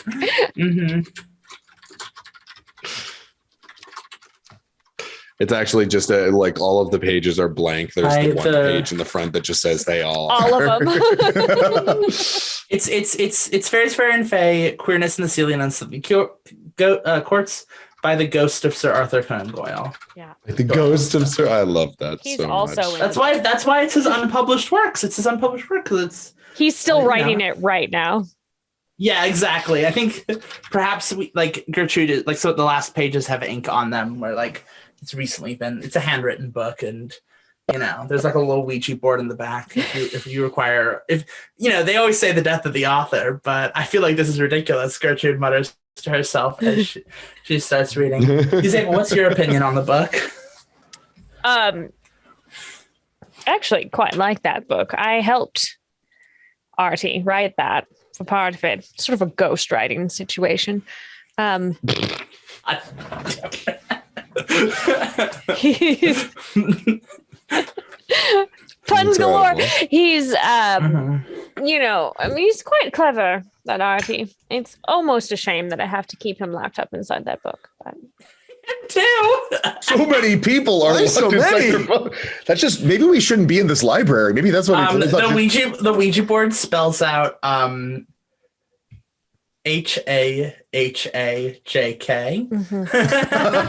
And I'll come visit you soon, Artie. Don't worry. There's a little set of emojis on the far right of the Ouija board, and the little glass thing inside of the back cover of the book slides over to a little winky heart kiss emoji, and then that's very good. Yeah, so Gertrude's gonna read that. Hey kid, what's your thought on? Is that not how you write books? Is you just put people in them and then they talk? They talk. Yeah. And that's how you get books. That's how you get a library, yeah. Mm-hmm. Hey kid, what's your opinion on the complete works of Mothman unabridged? It's got some interesting stuff towards the back about looking at the sun for 20 minutes. Other than that, I think it's very apropos. Not for you. It's not for me. It's not for me. And I think the problem is the papers are kind of, I don't know what they make these books out of, but it's just weak paper. So the pages are really folded. You can see they're like bent quite a bit, which is definitely playing into the don't destroy stuff. Yeah. Ooh. Are you perhaps doing the whoopsie? I think I am doing. Are you tearing it? I was going to say. I would say tearing's so tearing implies that I am intentionally doing it. Hey Kid's hands are just not. They're a little messy. So there might be some. I'm not sure that tearing implies intentionality. I'm sorry. I think I would actually disagree with that one. Sounds to me like you're tearing the pages. Little bit. How about this? He's reading, and just like. You feel. Hand on the back of your, like on your scruff, and Yazeba has picked you up by your scruff. Oh my god! What do you think you're doing? Trying to consume literature. Are you eating my books? Mostly chewing. She's just like shakes you until it falls out of your mouth. Stop it. A lot of paper, more paper than you'd expect. More paper than went in, really. Yeah, really. It's very confusing. Mm-hmm. I'm going to do a whoopsie. Mm-hmm. I'm going to try to use magic to solve a problem, but in the end, only make things worse. Oh, no. Ooh. And I'm going to do magic on Hey Kid to make sure that all of the book is out of him. Mm-hmm. But I'm so enraged that I accidentally reassemble said book inside him. No. I'm imagining this in a very cartoon. Yes, like exactly. Yeah, like this is a book shape inside of me.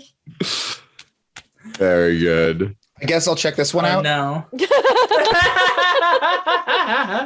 One Just way like or feeling the other. just feeling the book inside. It's a little braille now. You learn how to read braille because you have to. Good.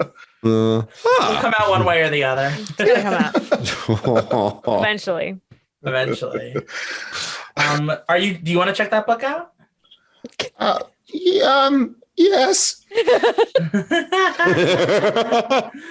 I don't know why, but I imagine Hey could just T-pose. I think if someone put a book inside me, I would just T-pose. Like yes, that. I don't know what to do. Yes, But Hey just like hands are out. Like, yes, I would check this out, please. Parrish, do you want to find a book and maybe check that one out? Yes, I've been thinking on a title. I imagine it is Fiction, Flowers, and the Fly People of Amanita 7. Ooh. I like it. And I imagine that is by spelled as Bob with a lot of Z's. Incredible. With a lot of Z's. It's like a bunch of Z's and then Bob and then a bunch of other Z's. God. Here, let me How do I spell? You might have to be the one to write that one. Yeah. I will absolutely write at the bottom that of the out. thing because I'm not sure I'm Gladly. Thank you.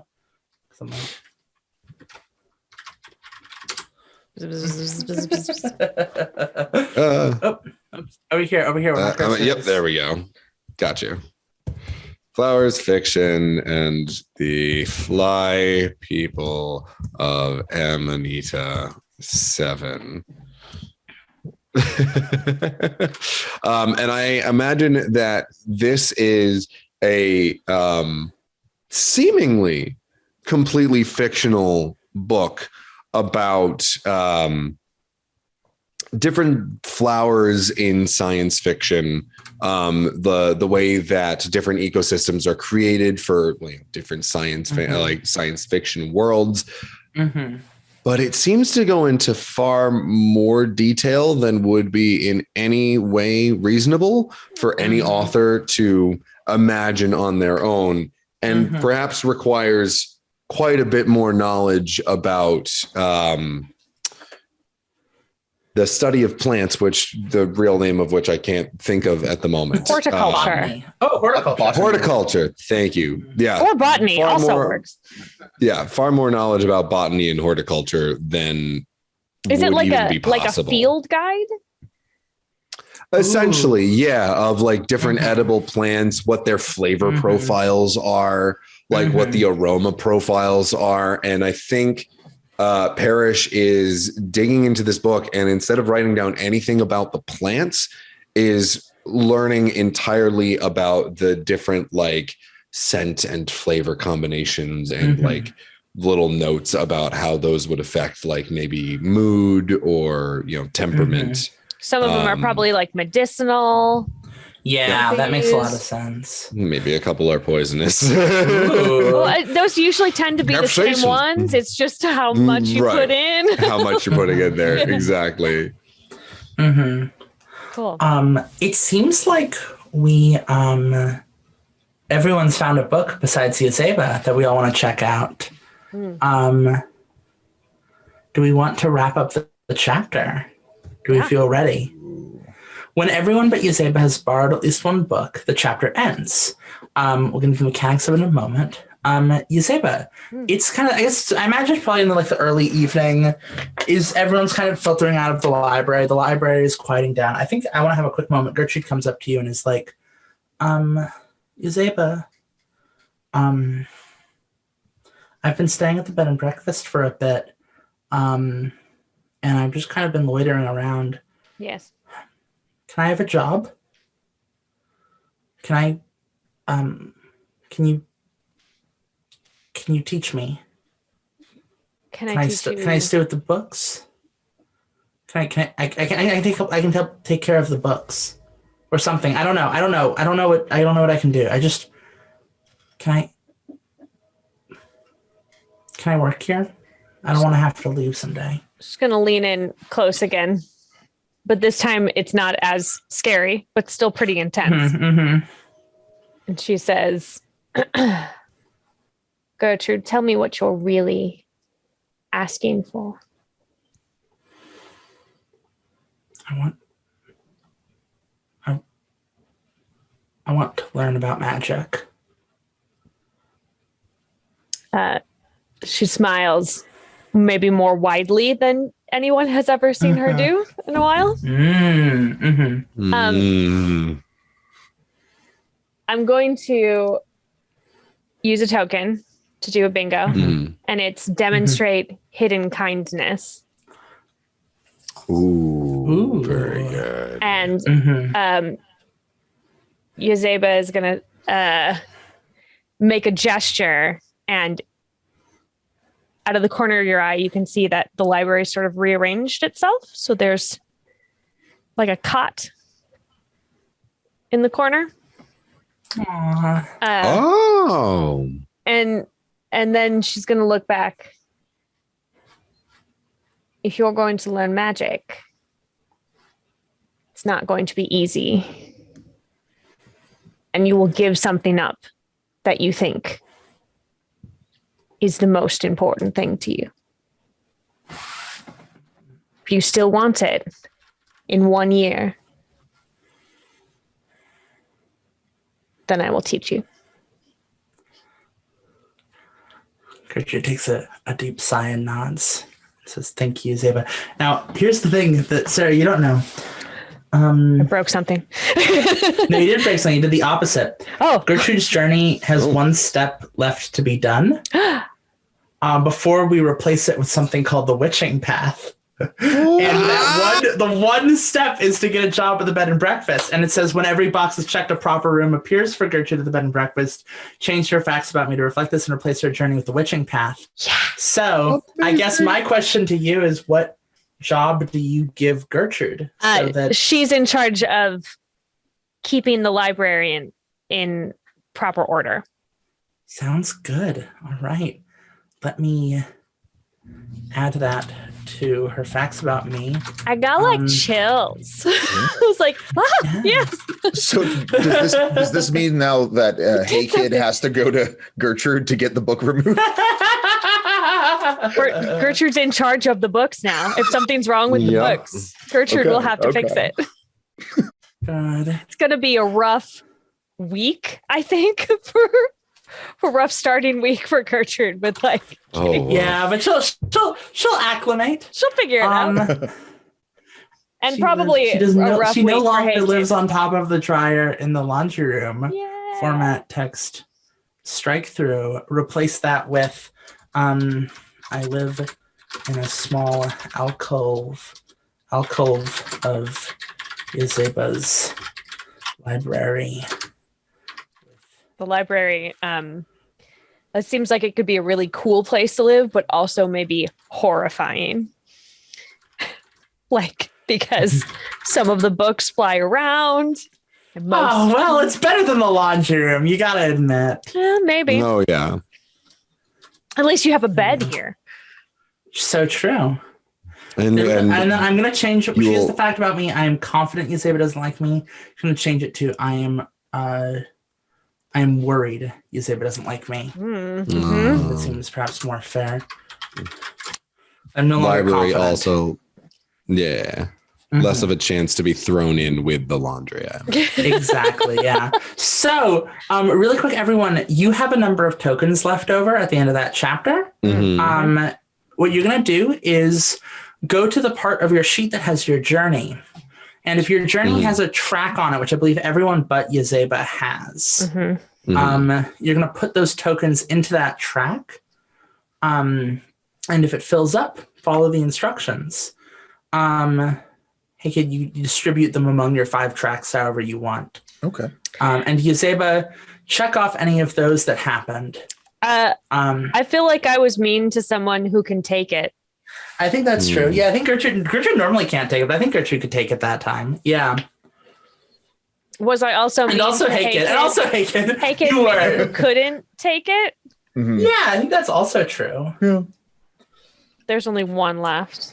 There's only one left? Well, maybe someone will play Yazeba in the next chapter. Which, by the way, do you want to do a second chapter? I would love to do a wanna second take a- chapter. Yeah. Yeah. You want to take a quick bio break? I'm going to really quickly put the sticker somewhere sounds in the good. book, and then we can take a bio break and start up in 5 minutes. Sounds good. Yeah. So, because we are taking it because we're pre-recorded, we're going to take a little extra time for just us. So, we will be back, friends who are watching at home. We're going to rearrange the rooms in the bed and breakfast, and we'll be back in just a few minutes.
Welcome back from the break. We ate macaroni and cheese. Not we. I ate macaroni and cheese. I don't know what the rest of them in did. spirit, I ate macaroni and cheese. Yeah, there was spiritual macaroni and cheese had by all. Collectively subsumed. Yeah.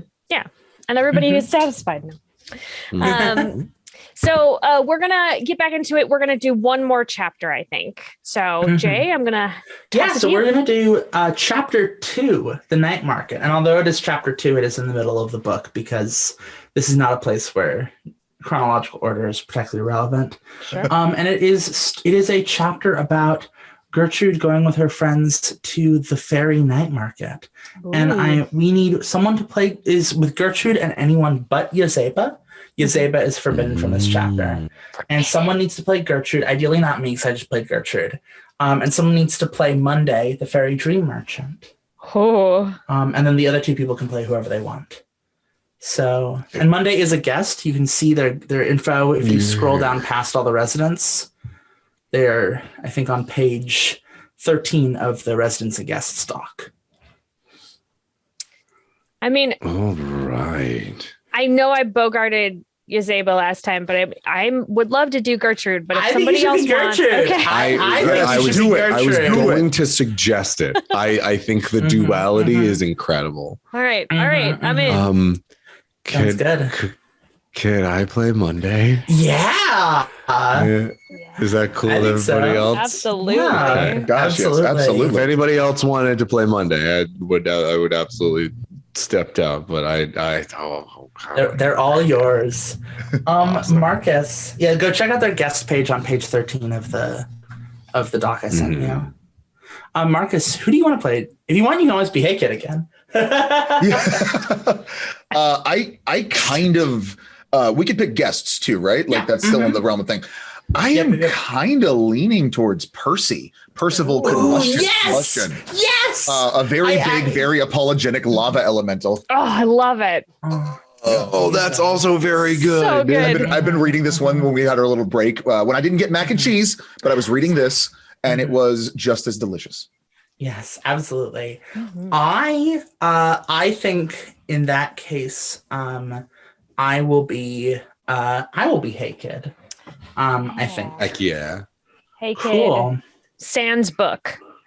Sans book. Yes. Hey Kid and Gertrude worked together to get the book out. It was a whole little escapade that had a bunch of like comic japes and gaffes in it, which you would have loved to seen if you caught it on TV, but you missed an episode, so we're on this episode instead.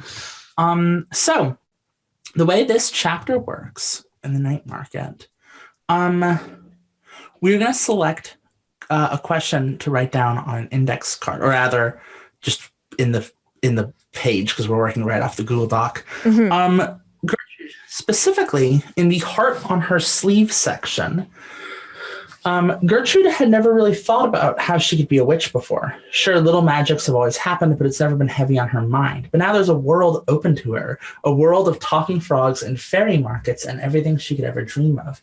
And for the first time, someone's telling her she's actually good at something.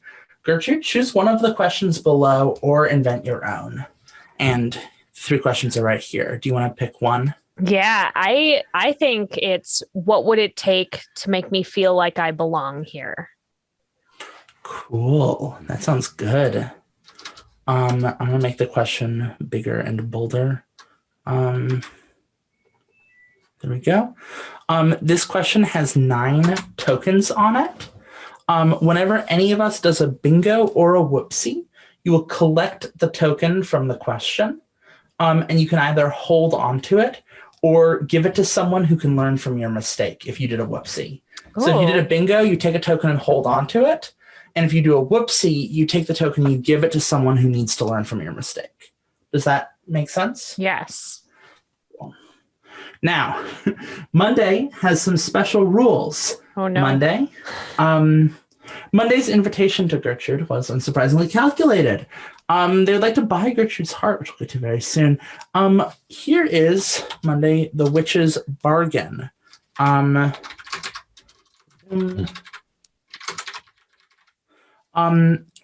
Every time anyone places a token on the witch's bargain, so it starts with 0 tokens, but anytime someone places a token on the Witch's Bargain, you get to ask Gertrude one of these many questions below.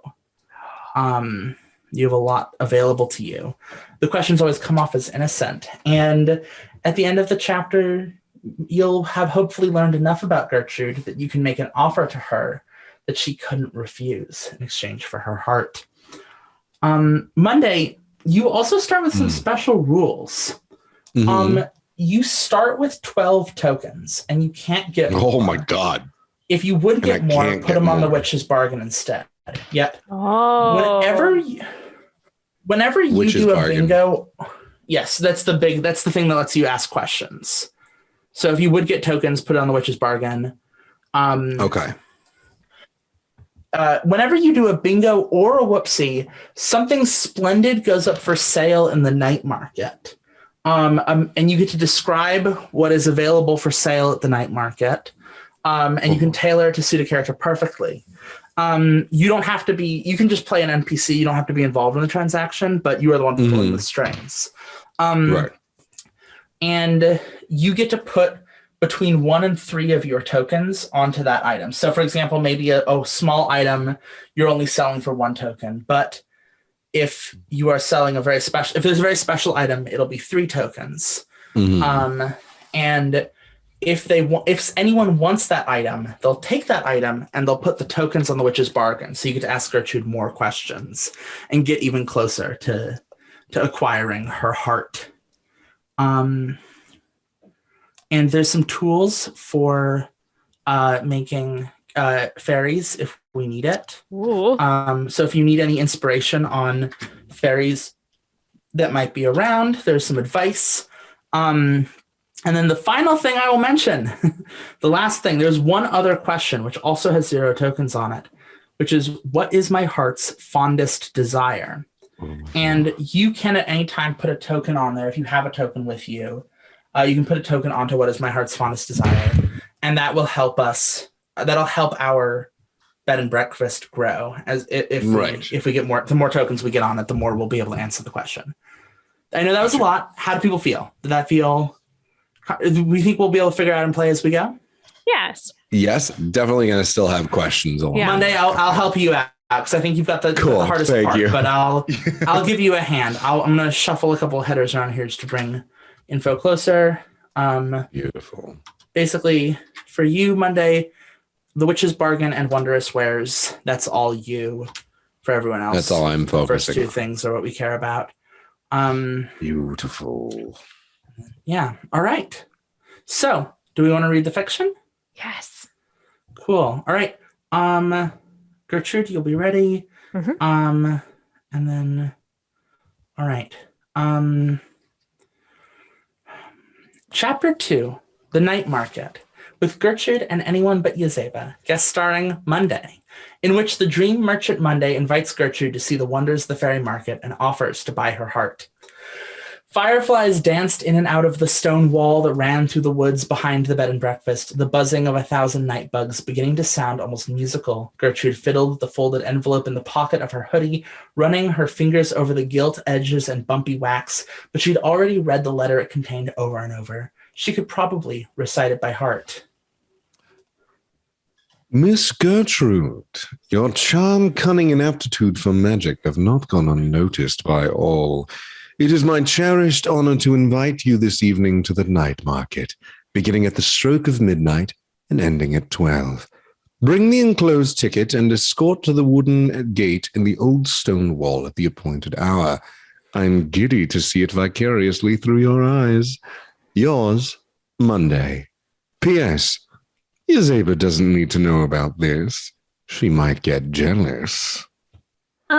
Monday, are you sure this is the right way? Gertrude tried her best to follow the little fairy light dancing in front of her.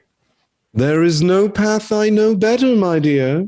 Monday's voice, sing-song in the night, seemed both ahead and behind her. Not even the way back. Gertrude stepped through the wooden gate in the old stone wall and felt her hair puff out as the air became muggy and full of unidentified smells. The melodic buzzing and croaking of wildlife resolved itself into real music, and the muffled din of barkers addressing unruly crowds. The night market was nestled among the trees and expanded far beyond them, rows and rows of tents and stalls stretching off into the dark. Its rows were lit by moth-mobbed metal lanterns and lined with muddled makeshift carpets. Before Gertrude could take more than a couple steps, Monday stopped her, a smile locked to their mouth. Careful, dear. Fairies are treacherous creatures, but I'll stay close beside you. Now, the question of the evening. With all your heart, what do you desire? Oh, boy. All right. Let's get into it. Okay. I'm excited. Cool. So, Hey Kid came along, and so did Percy. Why did you pick this as your escort, Gertrude? Hey Kid and Percy. Well, I think probably Hey Kid hangs out in the library a lot. I think that causing trouble, and so I think that and reading comic books. So I think that they sort of have forged a friendship, and so they're a comfort place for Gertrude. I think Percy. I think Percy just heard I was going. Oh yeah. Also, Very I do good. kind of feel like when you're going off to a weird market in the middle of the night, having a very large fire elemental is a good probably good, but I don't think Gertrude's even thinking about that. Like, I think it's like, yeah. I'm going to bring my friend, and they're both fairly small, and they're just like, well, maybe I'll be unnoticed if I can just go. She's probably afraid that Yazeba's gonna be mad about it and notice. So like, I think maybe Percy just like heard her and Hey Kid talking, and just like came along. Yeah, sounds good. Percy, how do you feel? What brings you to the night market? How do you feel? Oh, well, I guess I feel I'm here. I just came to follow the friends, heard they were doing this. Always good to be safe, always good to have someone with you. Extra set of flames, rocks, Percy is just like, so I love this because like we're all right here, but Percy's just 7 feet tall, made of fire and rocks. So I feel like Percy stands out a little bit much in this night market right now. What? And he's feeling very insecure about that. Oh, buddy. Oh yeah. I think Hey Kid is I'm gonna do a bingo immediately because remember, it's a different chapter, different rules. There's no bingos and whoopsies are different than before. Yeah. So I'm going to do the bingo. Run somewhere and get there first.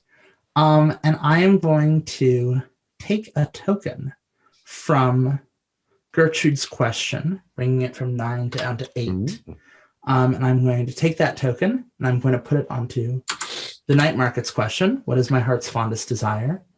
I'm just moving a couple tokens around as Hey Kid takes a moment, looks around at all the lights and the sound, and it's like, I see it. I see, and points, and it's like a carnival game, and like I want that teddy bear, and immediately dashes ahead of everyone else. Wait, you darting past everyone. What? Don't. Okay.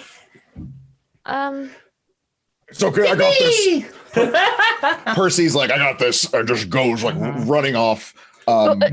Trees kind of catching fire. You can see as his head brushes like some shrubs. Oh no! Maybe catching fire, which is a whoopsie for me. So nice. Accidentally catching something on fire. Set something on fire without meaning to. You take a token from right now. Just Gertrude's question. You get to take a token from there, and you can give it to anyone else. Oh. So who do you want to have this token as you take it from Gertrude's question? I can't get any more, correct? Well, if you do, it goes on to that. Right. Yes. Yes, so this would just go onto the Witch's Bargain, which you can put it onto the Witch's Bargain. No, don't get me wrong. I was going to say, like, don't get me wrong. I don't think you were going to choose me. You could put it onto the Witch's. I mean, to be fair, you are leaving Gertrude alone with Monday. So yeah. like you guys both I think you just run off on both of them. Yeah. All right. Narratively, this works for me. Yeah. All right, Monday, you get to ask Gertrude a question, all innocent like. Lovely.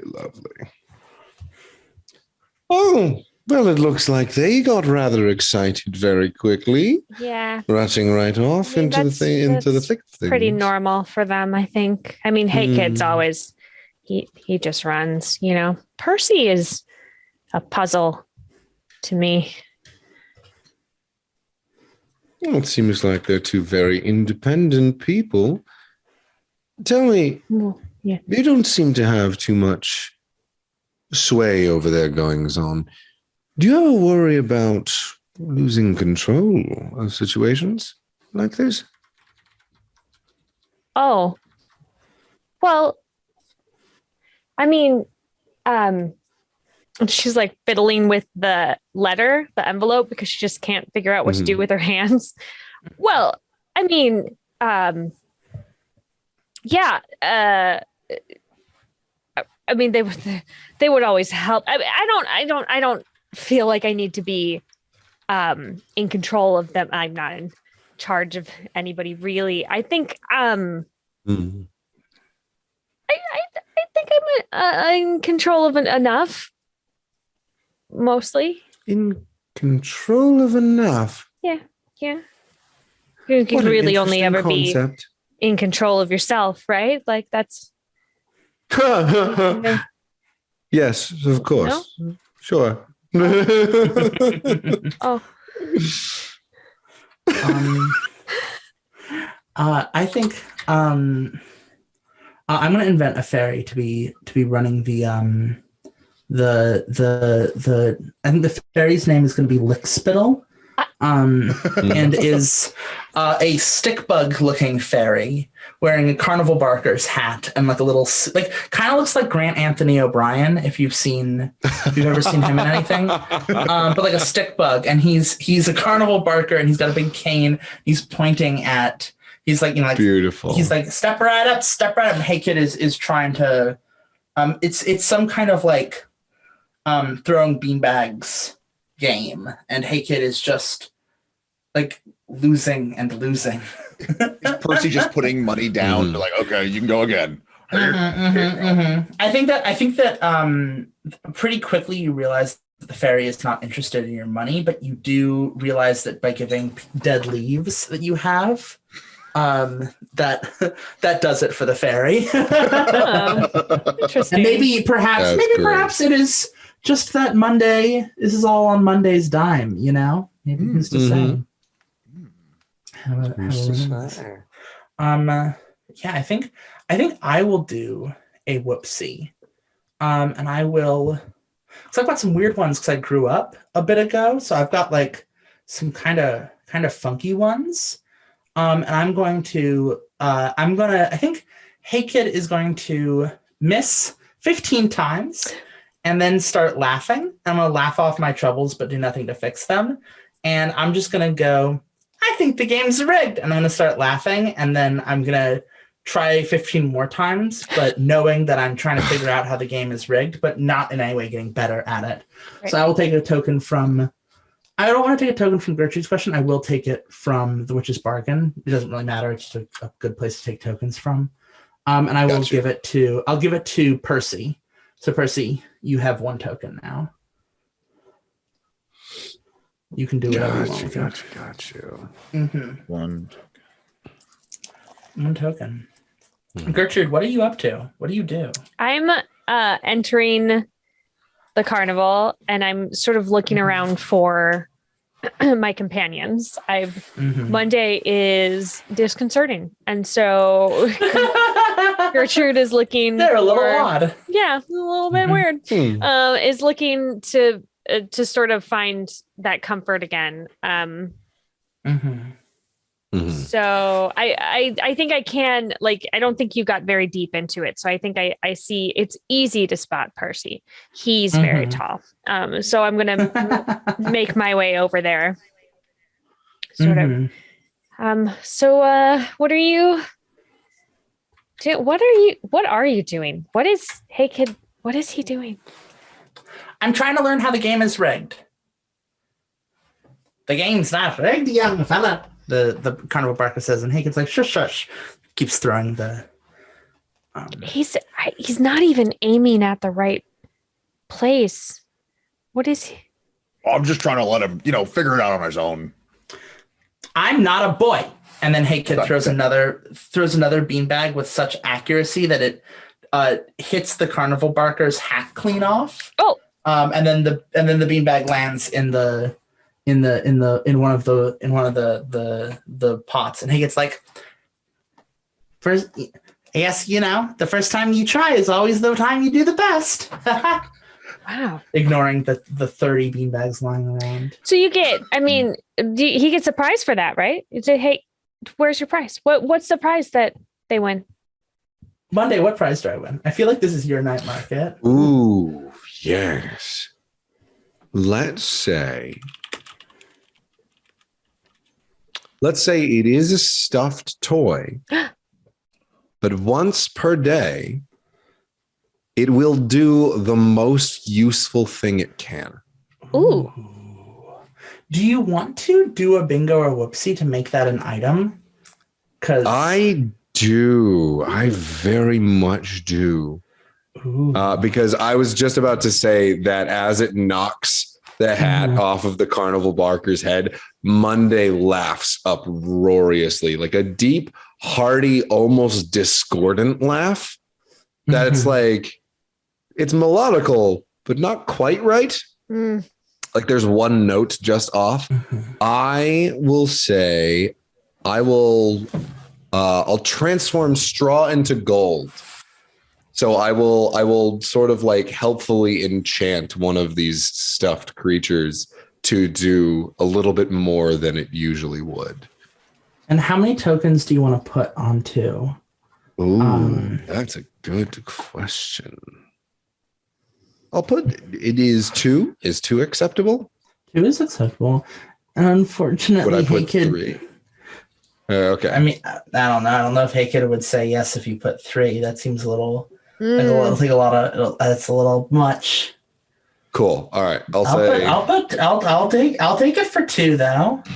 Okay. Haykid will buy your words for 2. So Haykid will take the enchanted teddy bear and put those 2 of your tokens onto the witch's bargain, and you get to ask Gertrude 2 questions. Oh yes. I need to look through the list of questions. No less.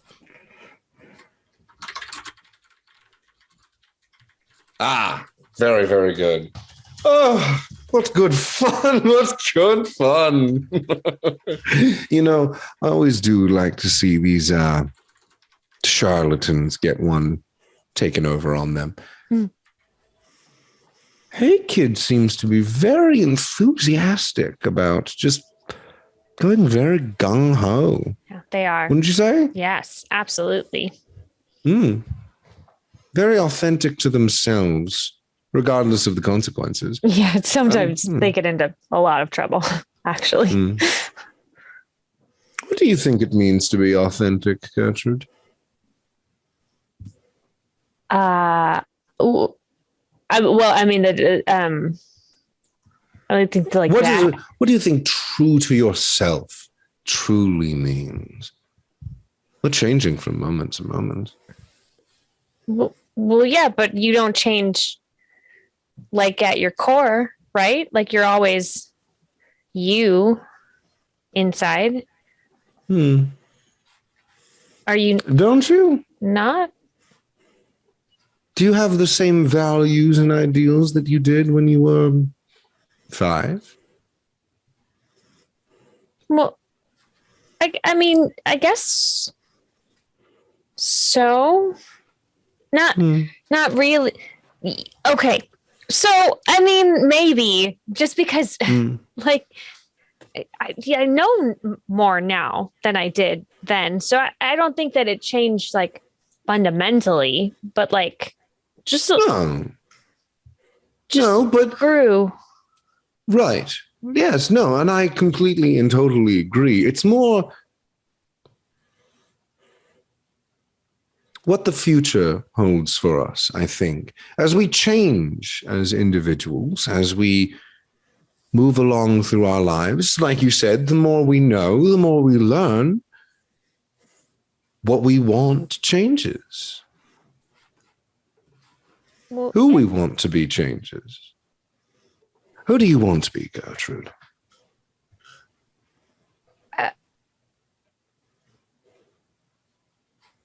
I'm going to. You've learned so much recently. I'm gonna do a whoopsie, and I'm gonna keep a secret. No, bingo. I'm gonna do a bingo and keep a secret that I should. Oh, keep. okay.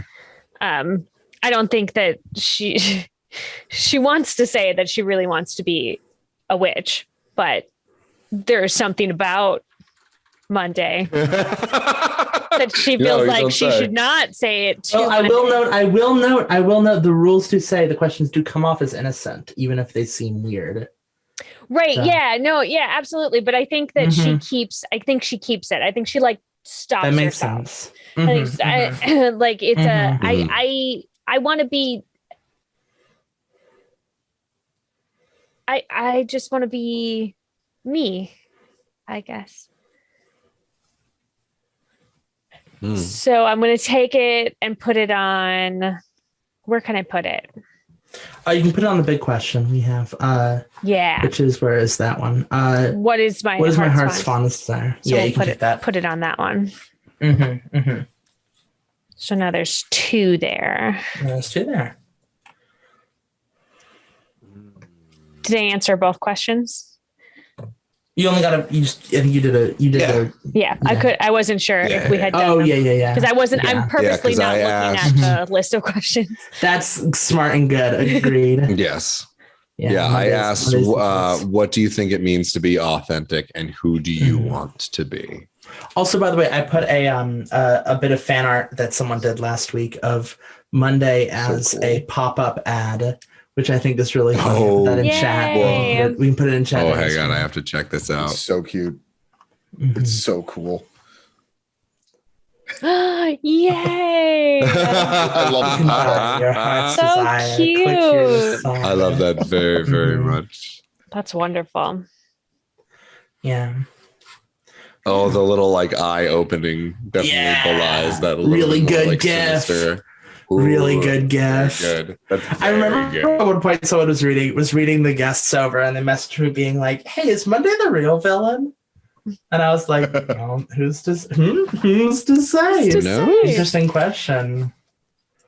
But I think Hey Kid is going to I reckon is going to having won a huge teddy bear is going to trot off, and I'm going to go make a new friend. I think Hey Kid is going to interrupt the conversation between Gertrude and Monday, and hold up. I'm going to take a token from Gertrude's question, put it on the night market's question, and I'm going to say, Gertrude, Gertie, I made a friend. And I point down, and I'm standing next to a very large wood grub, like one of those like big bugs that you find in a tree, and it's like, but it's like the size of like it's like the size of like a pug. Oh, that's very large. It's got like a collar around its neck, and there's like a leash.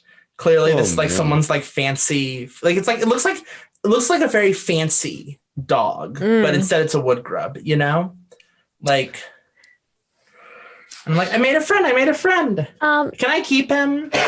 Well, I'll take really good care of him. Let's take a look on his collar because it looks like he might already be someone else's very special friend. What does his collar say? I think his collar says, it says, if found, please return to the nearest fae. Just the nearest one? Incredible. Yeah. That's so funny. Monday, are you the nearest Fae? Probably right next to me. Yeah. I think you read that. Yes, We both and turn to Monday. And I want to make that I want to do a whoopsie right now, but I don't. Sounds good. Trying to figure out which one. I mean, you've got some good relevant ones. You could just pull a Marcus and do all of them right now. Go for it. Yeah. Could I? All 5. Could I do a whoopsie, come dangerously close to breaking one of Yazeba's rules? And can the rule be never take something from one of her residents? I think it is. Because Hey Kid works there, yes? Yeah. Yeah, Hey Kid's a resident. Hey Kid's lived there. Hey Kid's doesn't have a job, but is just lives there full time and doesn't pay. Never take something from one of their residents without agreed upon trade. Oh. Yeah. Interesting. Yeah. So Monday is just like, oh dear, oh my, I suppose I am. Yeah. I mean, you're right here. So you should probably take what's his name? It's just he's kind of cute. He's kind of growing on me a little bit. It's cute. The bug looks at you and says some words in Old Elfish. Really? It says some more words. Oh. That's its language sounds like the language old Elfish kind of sounds like what you'd imagine like that Walt Whitman would speak to himself. Like it's got that very kind of like rumbly deep quality, but also very like lyrical. Yeah, like an old man rumbling to themselves as they like compose a poem. Old sea captain is in that's what's happening in my head. Yeah, it's got yeah, exactly. I think Monday is just sort of holding this pug-sized grub. It's like, who could have possibly? No, that's not right at all. Oh dear. And it's just sort of looking from the grub back to Hey Kid. Right. One moment. And it's like, unfortunately, no, you can't keep Snuffleupagus? Really? Snuffleupagus. That's trademarked, you know. It's a little all right. And, like, it's got the little trademark sign next to the name, so it's fine. Yeah. And sort of like cradles him in one arm. And he's like, but however, shoot.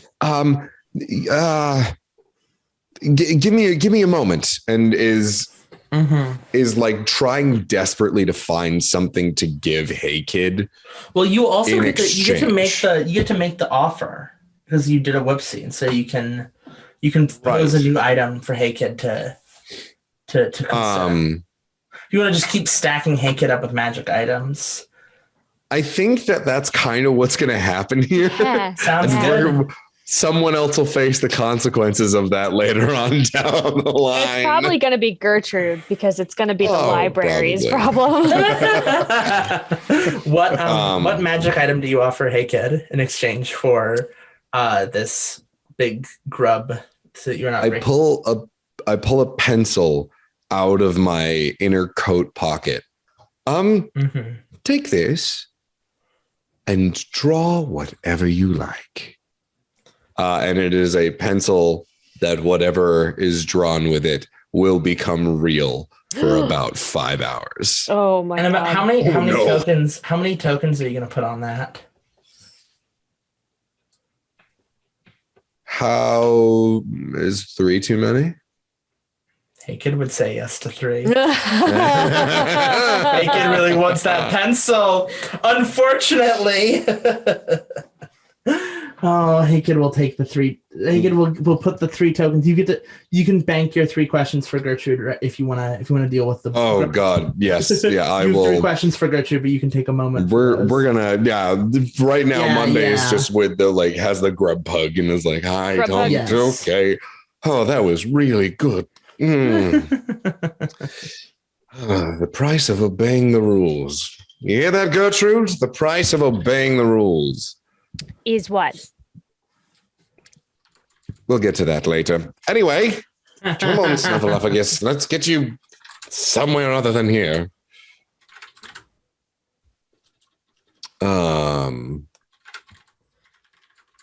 What's happening with Percy?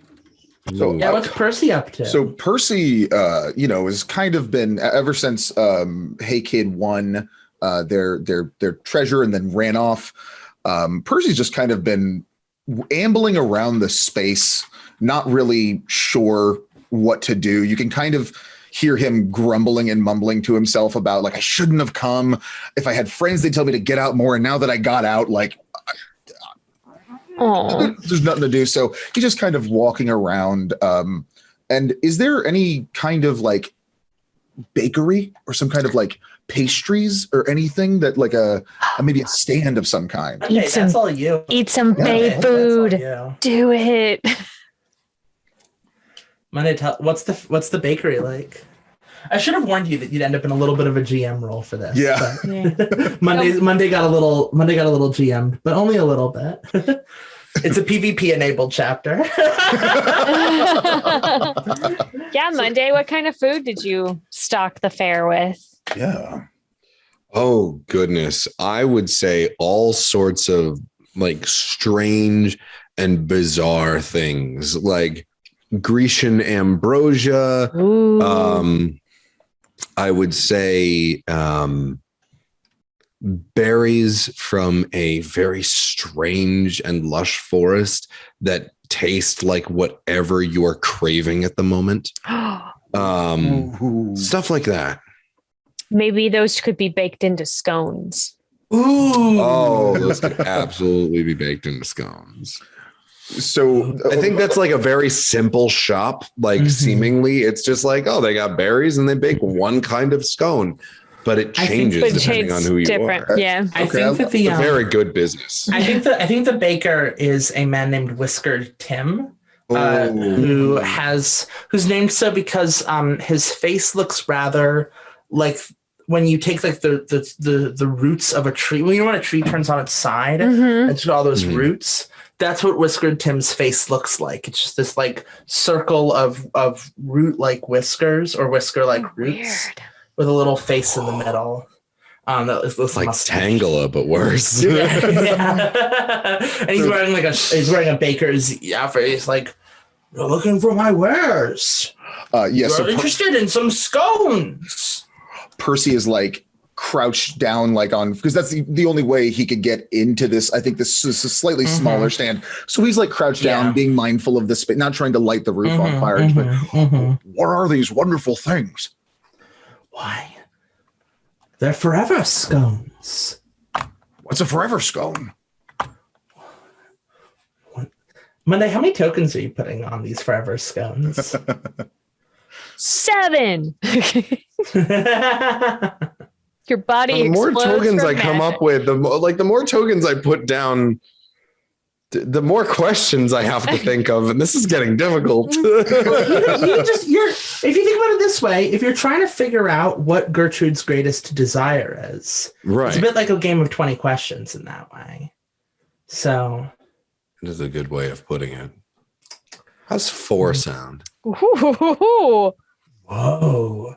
Do you want to know what this? Would you want to know what this going to taste like for 4 tokens? Putting Gertrude in that much trouble? Well, you don't know that it puts Gertrude in trouble. Yeah, I think that's Take the thing that part I out. don't know. So that will have to be, that's definitely this scone is the first thing that made Percy feel like there's some value in him being here. So of course he's going to go eat that. I think that Whiskered Tim pulls straight from a little oven, a little wood-fired stove in the back, pulls forth a warm scone that smells of berries, the kind of berries you'd have as a child, despite having had a very unusual lava elemental oriented childhood. My mom was a dragon. Yeah. Yes, it smells like the kind of berries a dragon would make. And Lava berries. Lava berries. And the scone is perfect. The scone is exquisitely designed. It's in a little tiny like little box. It's got a cute little box. It's very cutely decorated. It's got a little stamp on top. It opens up, and do you take a bite? Percy is not like it's it's very small. Not trying to light it on fire, but this just looks. It's so tiny in Percy's hand. The moment it gets to his whatever his face is of rocks, it's like his eyes light up. This is just like Volcano Mom used to make. Yay. It reminds him of all of these feelings coming back. This is just like, he has to hesitate because he goes to grab Whisker. So what's his name? Whisker Tim. He wants to grab Whisker Tim's hand and like thank him for making this incredible treat, but is still very cautious that he is giant and on fire. So he is just like trying to like grab the hand. Like, no, Whisker, sir, this is the greatest thing I have ever had in my entire life. Thank you so much. And I think Whisker Tim says, and that's why it's called a forever fruit, because that's how long you'll remember it for. And you realize that was the only scone in the entire shop, that the rest of the bakery is empty. It was just that one scone that was being prepared specifically for you, and now you've eaten it. And Whisker Tim is like, I've been waiting a while for you to come in here. Me? Whisker Tim winks. And then I think, yeah. I think when you go to take another bite of the scone, with that, you find yourself standing in the middle of the fair again. Whisker Tim having gone off to wherever Whisker Tim went. I'm gonna take a bingo. Yeah, do a bingo. And I'm gonna walk up to Percival, and I'm going to give someone a very genuinely sweet compliment. Oh. And I'm going to walk up to Percival and sort of cover my hand with my sleeve and pat him a little bit on the arm, because I can't touch for very long, but a moment, and look up at him and hey, Percival, I know that you didn't, I didn't actually invite you to come, but I just wanted to say thank you, because I always feel really safe when you're around. There's not a lava elemental equivalent that I know of to like a nice blush. But what happens is this area just kind of sparks. Like a little bit of sparks just shoot out. Oh, that's very good. Cute. Thank you. I love that. So I can take the token and I'm going to put it on. Where do I put it? You put it on the big question again? Yeah, let's put it on the big question. Yeah, when in doubt, that's always the best spot to put it. I'll do that. I got it. Thank you. What's Haykid up to? Haykid's gotten a lot of magic items. I think it's gotten a lot of magic items, and Monday is just sort of begrudgingly watching Haykid run around and run amok. And like, yeah, you haven't. Oh. Do you want to ask Gertrude your questions? Because I think yes, absolutely. Yeah. I think after watching that encounter with Gerd and Percy, and just sort of curious about how much trouble he's going to be in with Yazeba after giving Haykid, all of those magical items. So It's just much, gonna be like, so much trouble. she won't know it's me per se, not directly at least. Is just going to sort of appear as Gertrude's walking along, is going to appear right by the next stall. You really do care about your friends, don't you? Well, yeah. I mean, I don't really see them as my friends. They're my family. Do you ever worry that I don't see you the same way, though? Well, sure. I mean, everybody has that worry, right? Like, Certainly. I guess I suppose. yeah. You know, sometimes they maybe don't stick around as long as I would like, but I can always find them in the B&B. So. And what happens the one day they don't show up? What happens the one day that you might not realize it all at the time? And it's the last time you've seen them? Well,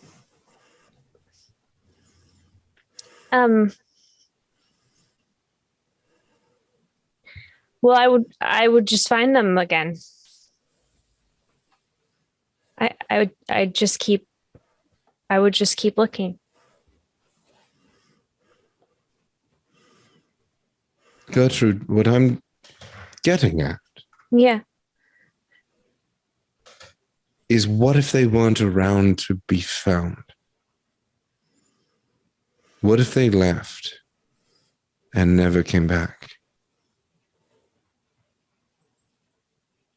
Well, why would they do that?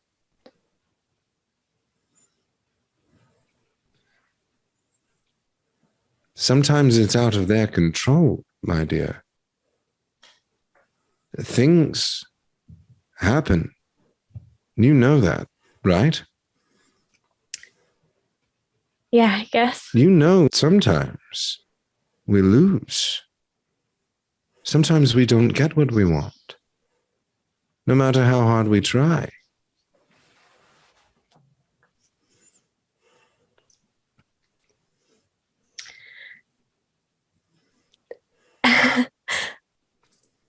I don't believe you.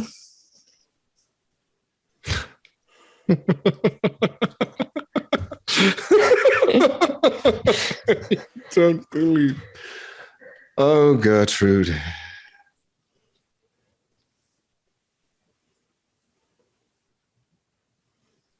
Gertrude, sometimes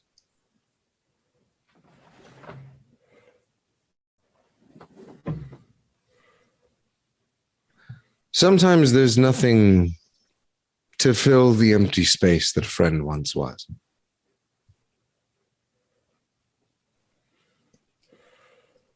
And sometimes things happen to people out of mortal control. And there's nothing you can do about it. Unless what? Unless you have some way to affect things beyond mortal control. Have you ever thought about that before? And she sort of collects herself. I don't know. I don't know what you're talking about. I think you do.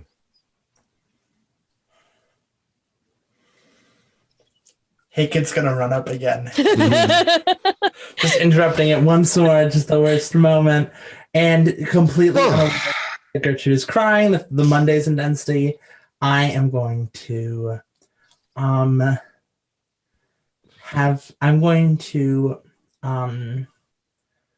focus on my art at the expense of everything else. And I'm going to run through, dragging the pencil on the ground behind me. Imagine if very Harold and the Purple Crayon style. Where like I'm making a big dragon. And so I'm drawing the line of the tail. And so I run by, and then I double back and I'm drawing the tail. And like I run by you and I'm drawing the tail. And you can see behind you in like the middle of the fair, like there's like the big kind of like courtyard town square vibe. There's been a whole dragon that's been drawn on there. And then Hey Kid is getting pretty close to being done. And it's just very intently, and I'm going to take a token from Gertrude's question. And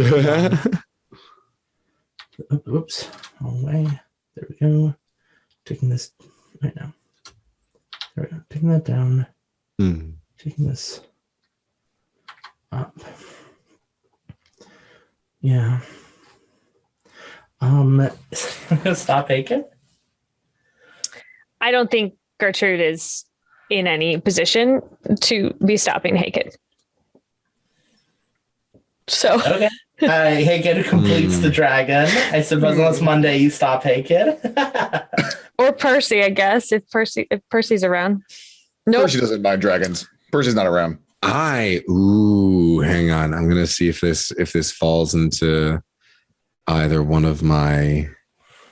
I was saying you have some interesting bingo's ellipses for this. Yeah.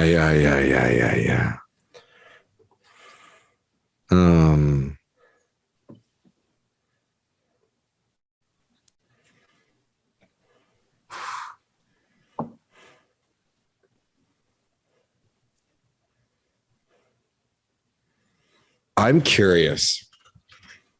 It's sort of a roundabout way of doing it. But I want to let my smile slip from my face and reveal my true nature here. Yeah. But not necessarily in a way where I'm getting angry or anything along those lines or like frustrated.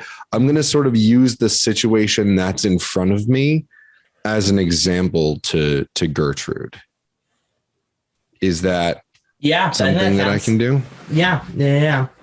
So I think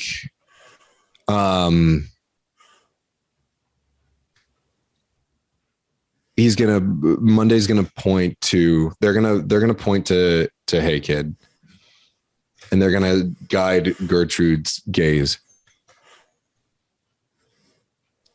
One day they're going to do something that's going to get them in quite a lot of trouble that they're not going to be able to get out of. And there's no guarantee you're going to be able to protect them. And when you can't, it's going to leave a hole in your heart.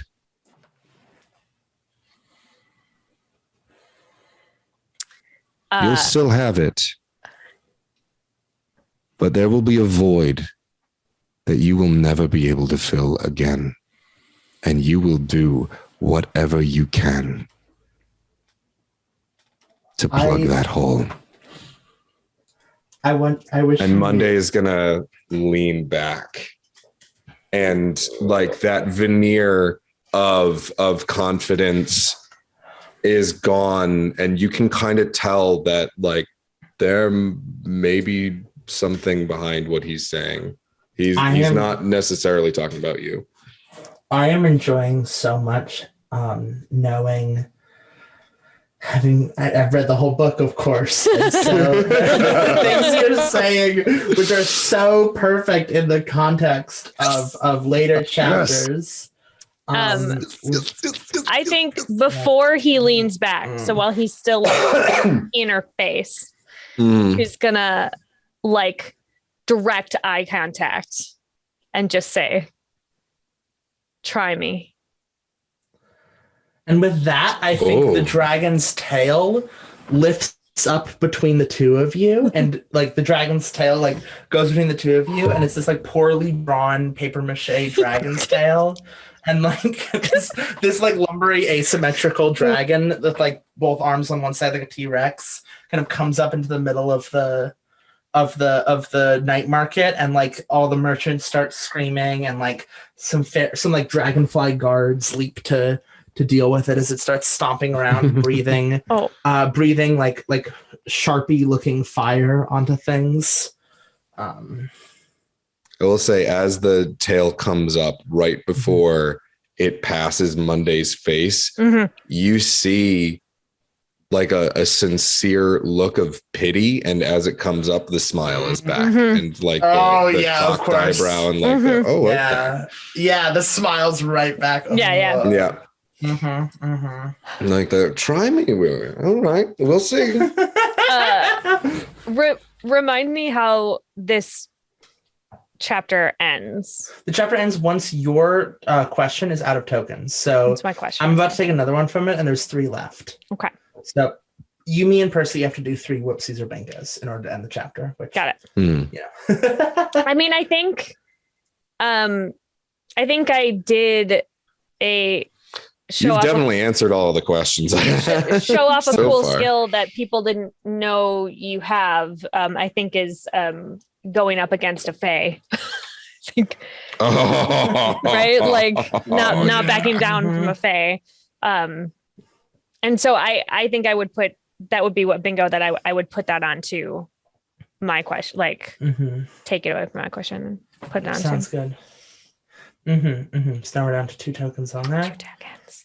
I'm actually gonna not put a token onto the Hearts Fund side. I'm gonna keep it for for housekeeping later. Interesting. So I'm gonna hold on to 1 for later. Yeah. Yeah. If we want, we can also stop the chapter a little early if we want to. I just like that feels it feels like this is the moment. I feel like this is the moment. So I think let's call it here, because I feel like this is where we want to stop, right? Because so to start, there's the question, what is my heart? There's the question, what would it? I'm trying to find the order. Yeah. Okay. So we start with what would it take to make me feel like I belong here, the bed and breakfast. We're all going to answer it, and Gertrude, you're the last one to answer it. Monday, It's up to you whether or not you want to answer it. Yep. But what would it take to make me feel like I belong at the bed and breakfast? I think Hey Kid's answer is nothing. I already belong at the bed and breakfast. Where else would I be? fair. This is my place. My home, my family. I think for Percy, finding a reason to be, like everyone seems to have their place at the bed and breakfast one way or another, but all that Percy feels like is, taking up space. So if he can accomplish something and bring something to the house, to the B&B, then maybe he would feel like he had purpose there. Okay. Does Monday want to answer? It's a one-word answer.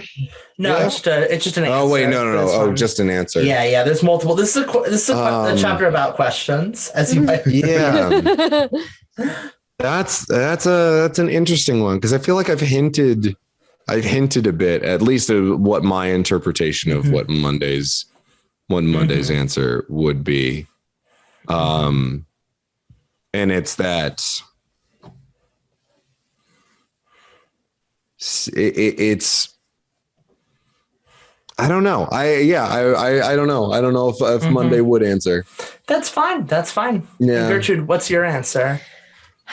I think it's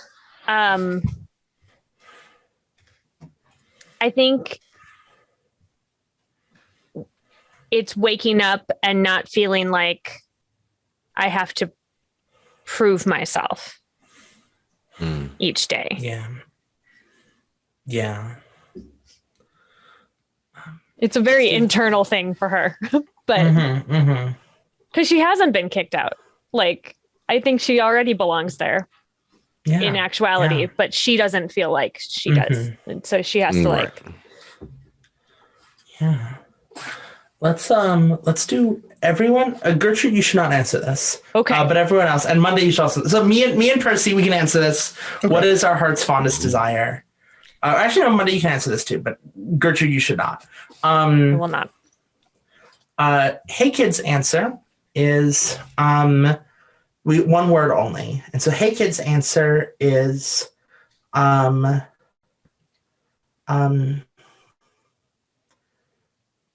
joy, I think. Yay. I think is their answer. Okay. I think Percy's is smaller. Oh, Ooh. buddy. Oh, I want to hug Percy, but it would burn me to death. But I love It you. would hurt very much, Yeah. but it would be worth it. Monday, do you have an answer? One word. Satisfaction. Ooh. Let's really quickly, let's just really quickly check off our tracks a little bit. Oh, Yes. And then we'll do the last thing will be Monday's offer, because that's the very last thing we do in the chapter. So there are we each get there's 6 tokens and 4 of us. So either Monday, how do we split up the 6 tokens among the 4 of us? I will say That's a good question. That is a good question. I think Percy should get an extra one. Maybe me and Percy get an extra one, and then I was going to you say get one. Mhm. Yeah, because I don't think Monday necessarily came out on the up here. yeah. I think that's fair. Yeah, it did not feel like a win. Cool. So Percy, you get 2 Definitely tokens for best. your track. Gertrude, you get 1 token for your track, which can either go into your, because you're on the witching path, so it can either go into the apprentice track or the team track. Although not very far on it. And Monday you get 1 to add to your progress. Yes. So there. Yes. Oh wait, no, that needs to be a it's going to capital. be in the apprentice track for me. Yeah, that makes sense. All right, and the very last thing, Monday, you are going to make an offer. Let me read the text out loud for everyone. No matter what, at the end of the chapter, after Gertrude's answer to her question, Monday may make an offer to Gertrude. They may promise her whatever they want, but the price is always the same, Gertrude's heart. No one else may contribute their opinions. They must give Gertrude the space to genuinely consider and come to her own conclusion. If she says yes, then the deal is made. Monday gives Gertrude the heartless contract, to be found in the forbidden envelope, to sign and leaves the bed and breakfast. If Gertrude says no, then Monday backs off and the chapter ends. So, Monday, what do you offer Gertrude? Oh. I think Monday would posit to Gertrude.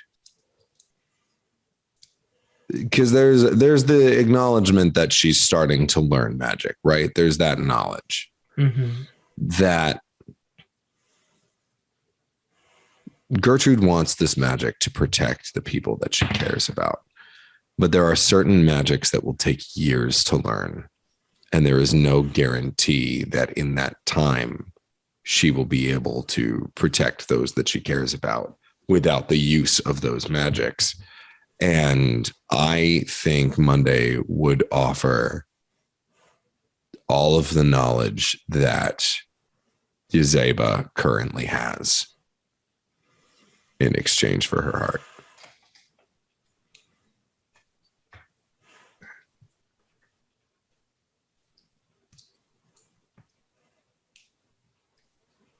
Ooh.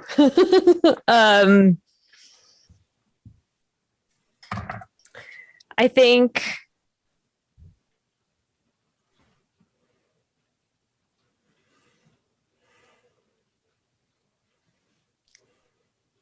she's going to look him again square in the eye.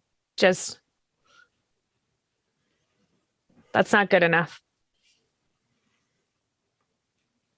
Monday, do you want to offer more? No, actually, I think Monday is going to lurk at Gertrude very frustrated. Yeah. But not necessarily just because what he was offering wasn't accepted, but there's something else. and it's not quite clear what that is. Something else is yet. There's something about everything that Gertrude is saying that's bothering Monday. And they're not quite sure what it is. Incredible. Well, that's a wrap, folks. That is it for you. Breakfast. Thank you all for joining us this fine, wonderful time of day. Thank you so much. Keep doing it. Thank you. Right? I know. It's so like, good. okay, well, what happens next to these characters? I don't know. I mean, this just tells me I need to go on Indiegogo right now. Yeah, right Yes, now. On Indiegogo right now. I'm looking at this. I was actually just scrolling through this. Then I'm like, I have to buy this Night Porter pack. It looks awesome. I want it all. Indiegogo, check it out. It's awesome. Oh my gosh. All right. Before we talk a little bit more about the crowdfunding campaign, let's all do our moments of gratitude. Yes. Oh my God. There were a lot. There was a lot. Yeah, a lot happened. Let's go. Someone else should, not me, should go first. As we all take our moment of like, this is the second time that Patrick's character has made me cry on stream. Yeah. I want to give a moment of gratitude to Patrick, your incredible rendition of Monday. Yes. And also, Parrish, I love the way you depict these characters. Good. I love playing stuff like that. You have a beautiful voice, and it really. This is the second time I've streamed with someone named Patrick in the past 2 weeks who also has like the most beautiful baritone voice that just takes my heart away. It comes with the name, I think. Yeah, it comes with the name. Yeah, because Pat Rothfuss also gorgeous voice, but correct. I think it's I think that I was really incredibly grateful for your rendition of Monday, who just felt like just such like the HBO villain Monday. You know what I mean? The powerful brooding. I don't know. Just really like really exciting. But with that element of like a snake oil salesman, like like very charming actually, and very charming. But if you look at him in the eye, he does not believe a word he is saying. Sometimes people play Monday and they play Monday very like. I'm here to sell you some things. Like that's all fine. That's all goofy. But your Monday just felt so like, oh, there's a depth to this character. There's something else happening. He was it really Lucifer. made me excited to find out. The really like, I want to know Monday's backstory. I want to know what happened with your Monday and Yazeba. I loved that. Yeah, I loved so much of that. I want to know why he's so frustrated with Gertrude. Yeah, I want to know more. I want. Yeah, well, I guess Patrick's gotta play Yazeba. It's so just keep playing it. Like the one thing that tipped me off to that was it says on Monday's journey, when my track fills up, I'll erase it all and offer a resident what I think they want in exchange for their heart. It just says a resident. It doesn't say anyone specific. So I was like, oh, so this is like something that they trade in, that they specifically trade in. Mm-hmm. Like, give me your heart again. Yeah. Who's next? So, but no, thank you very much. Yeah. Can I take up the? Yeah, please do. Yeah.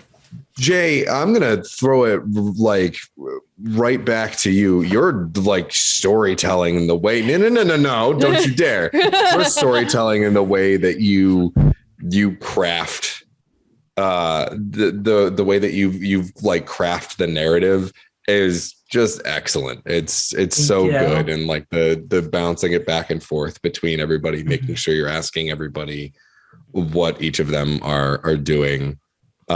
Just excellent. And then I'm gonna, so we can keep the circular nature going, I'm also gonna toss it to Sarah for just playing the smarm and the crooked smile of Yazeba.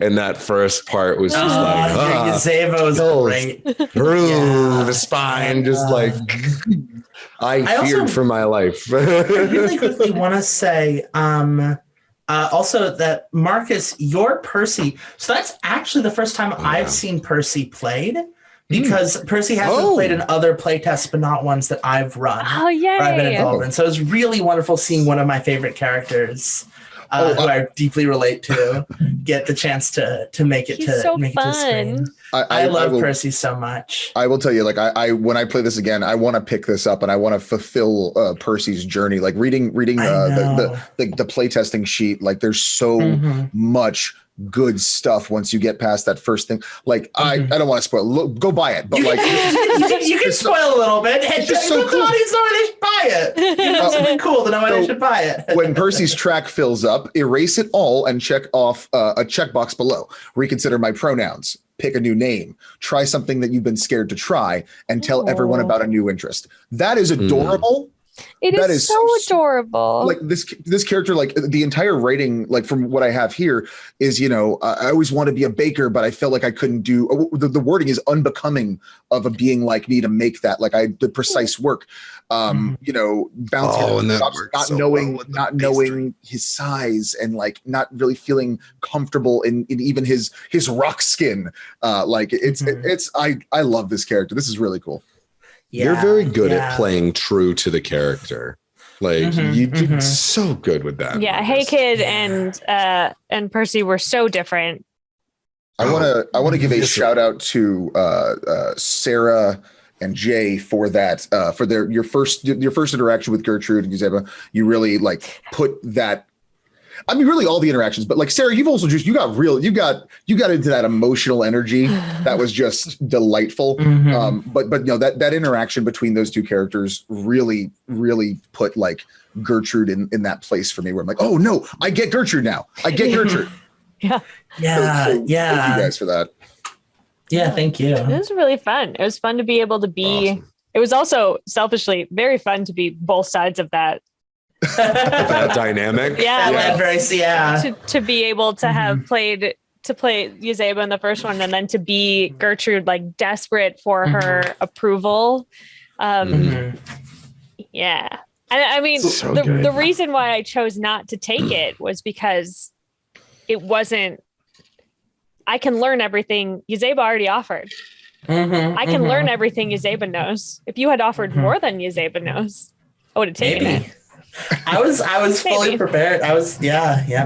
Maybe who's to say?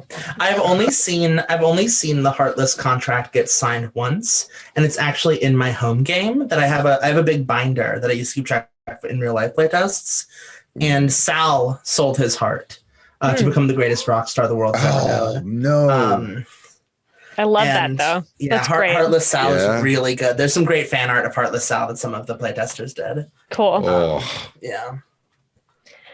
All right. It was so lovely. And I want to just keep going. And I also want to write everybody, all of these backstories. I want to just like write them all. I just want to do that. 100%. So let's one more time, just like give us details on the crowdfunding. Where can we find it? How long are we running?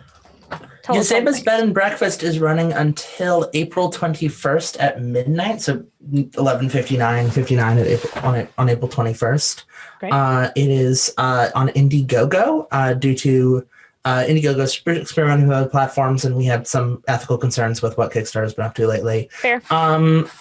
You can find it at igg.me/at/Yazebas.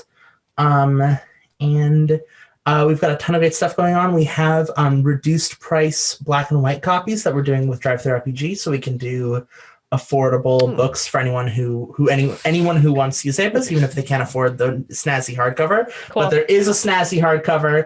There is a beautiful box set. There is a Parish plushie. There's t-shirts. There's hoodies. I'm sorry. I know.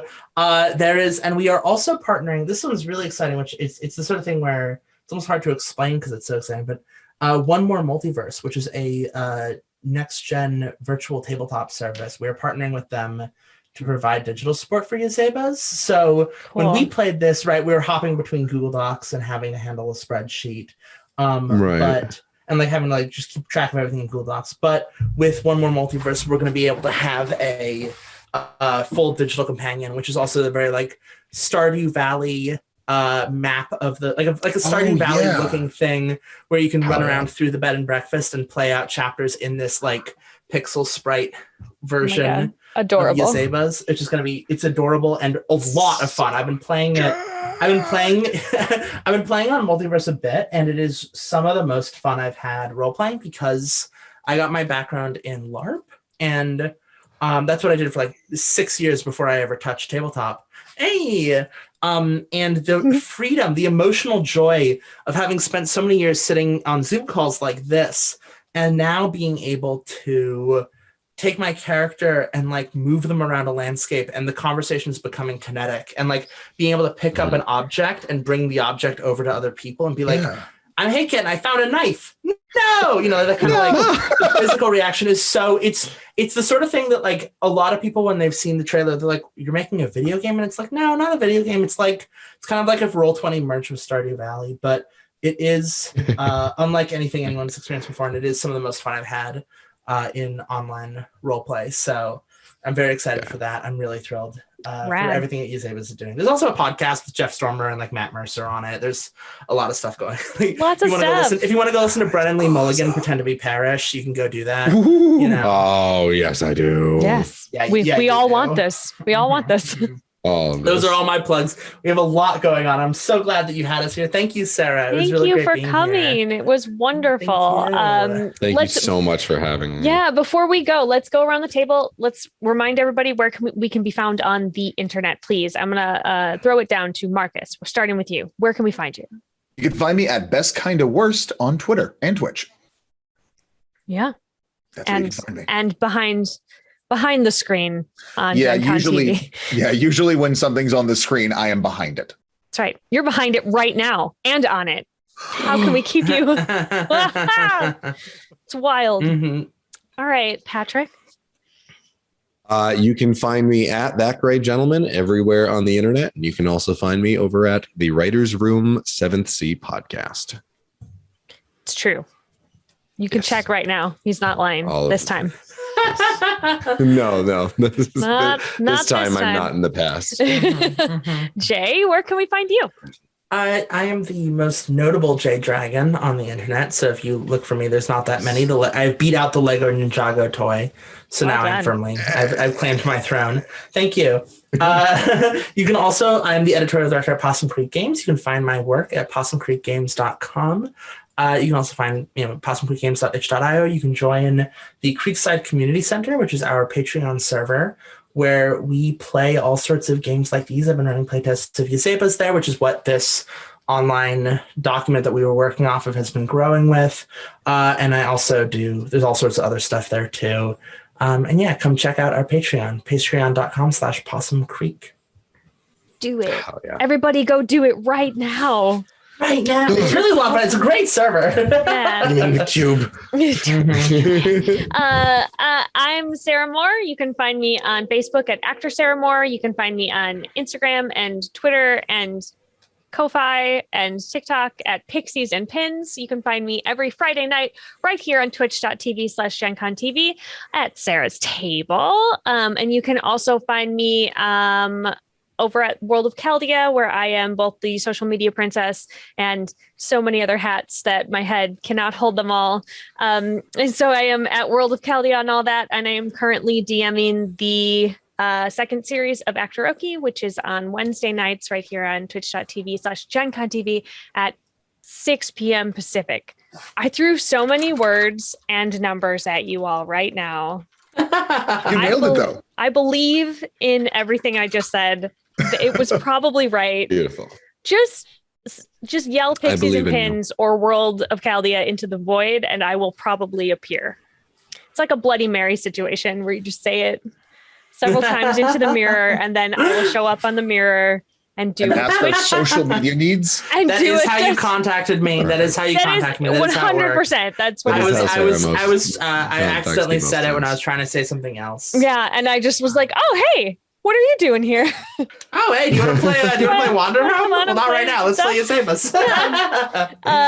So thank you all so much for coming and being my guests. It is always a delight, and I'm so glad that you were here and you blessed our table with all of your fabulousness. And thank you at home for watching. I'm going to say thank you to all the folks at Gen Con TV for hosting me. I'm going to thank my long-suffering partner who I just throw things at, and he does tech wizardry because I don't know how to do anything when it comes to computers. So I'm just like, I did a thing. And then I make vague hand gestures, and my husband, Jeff, turns it into the thing you're watching right now. So thank you very much for that.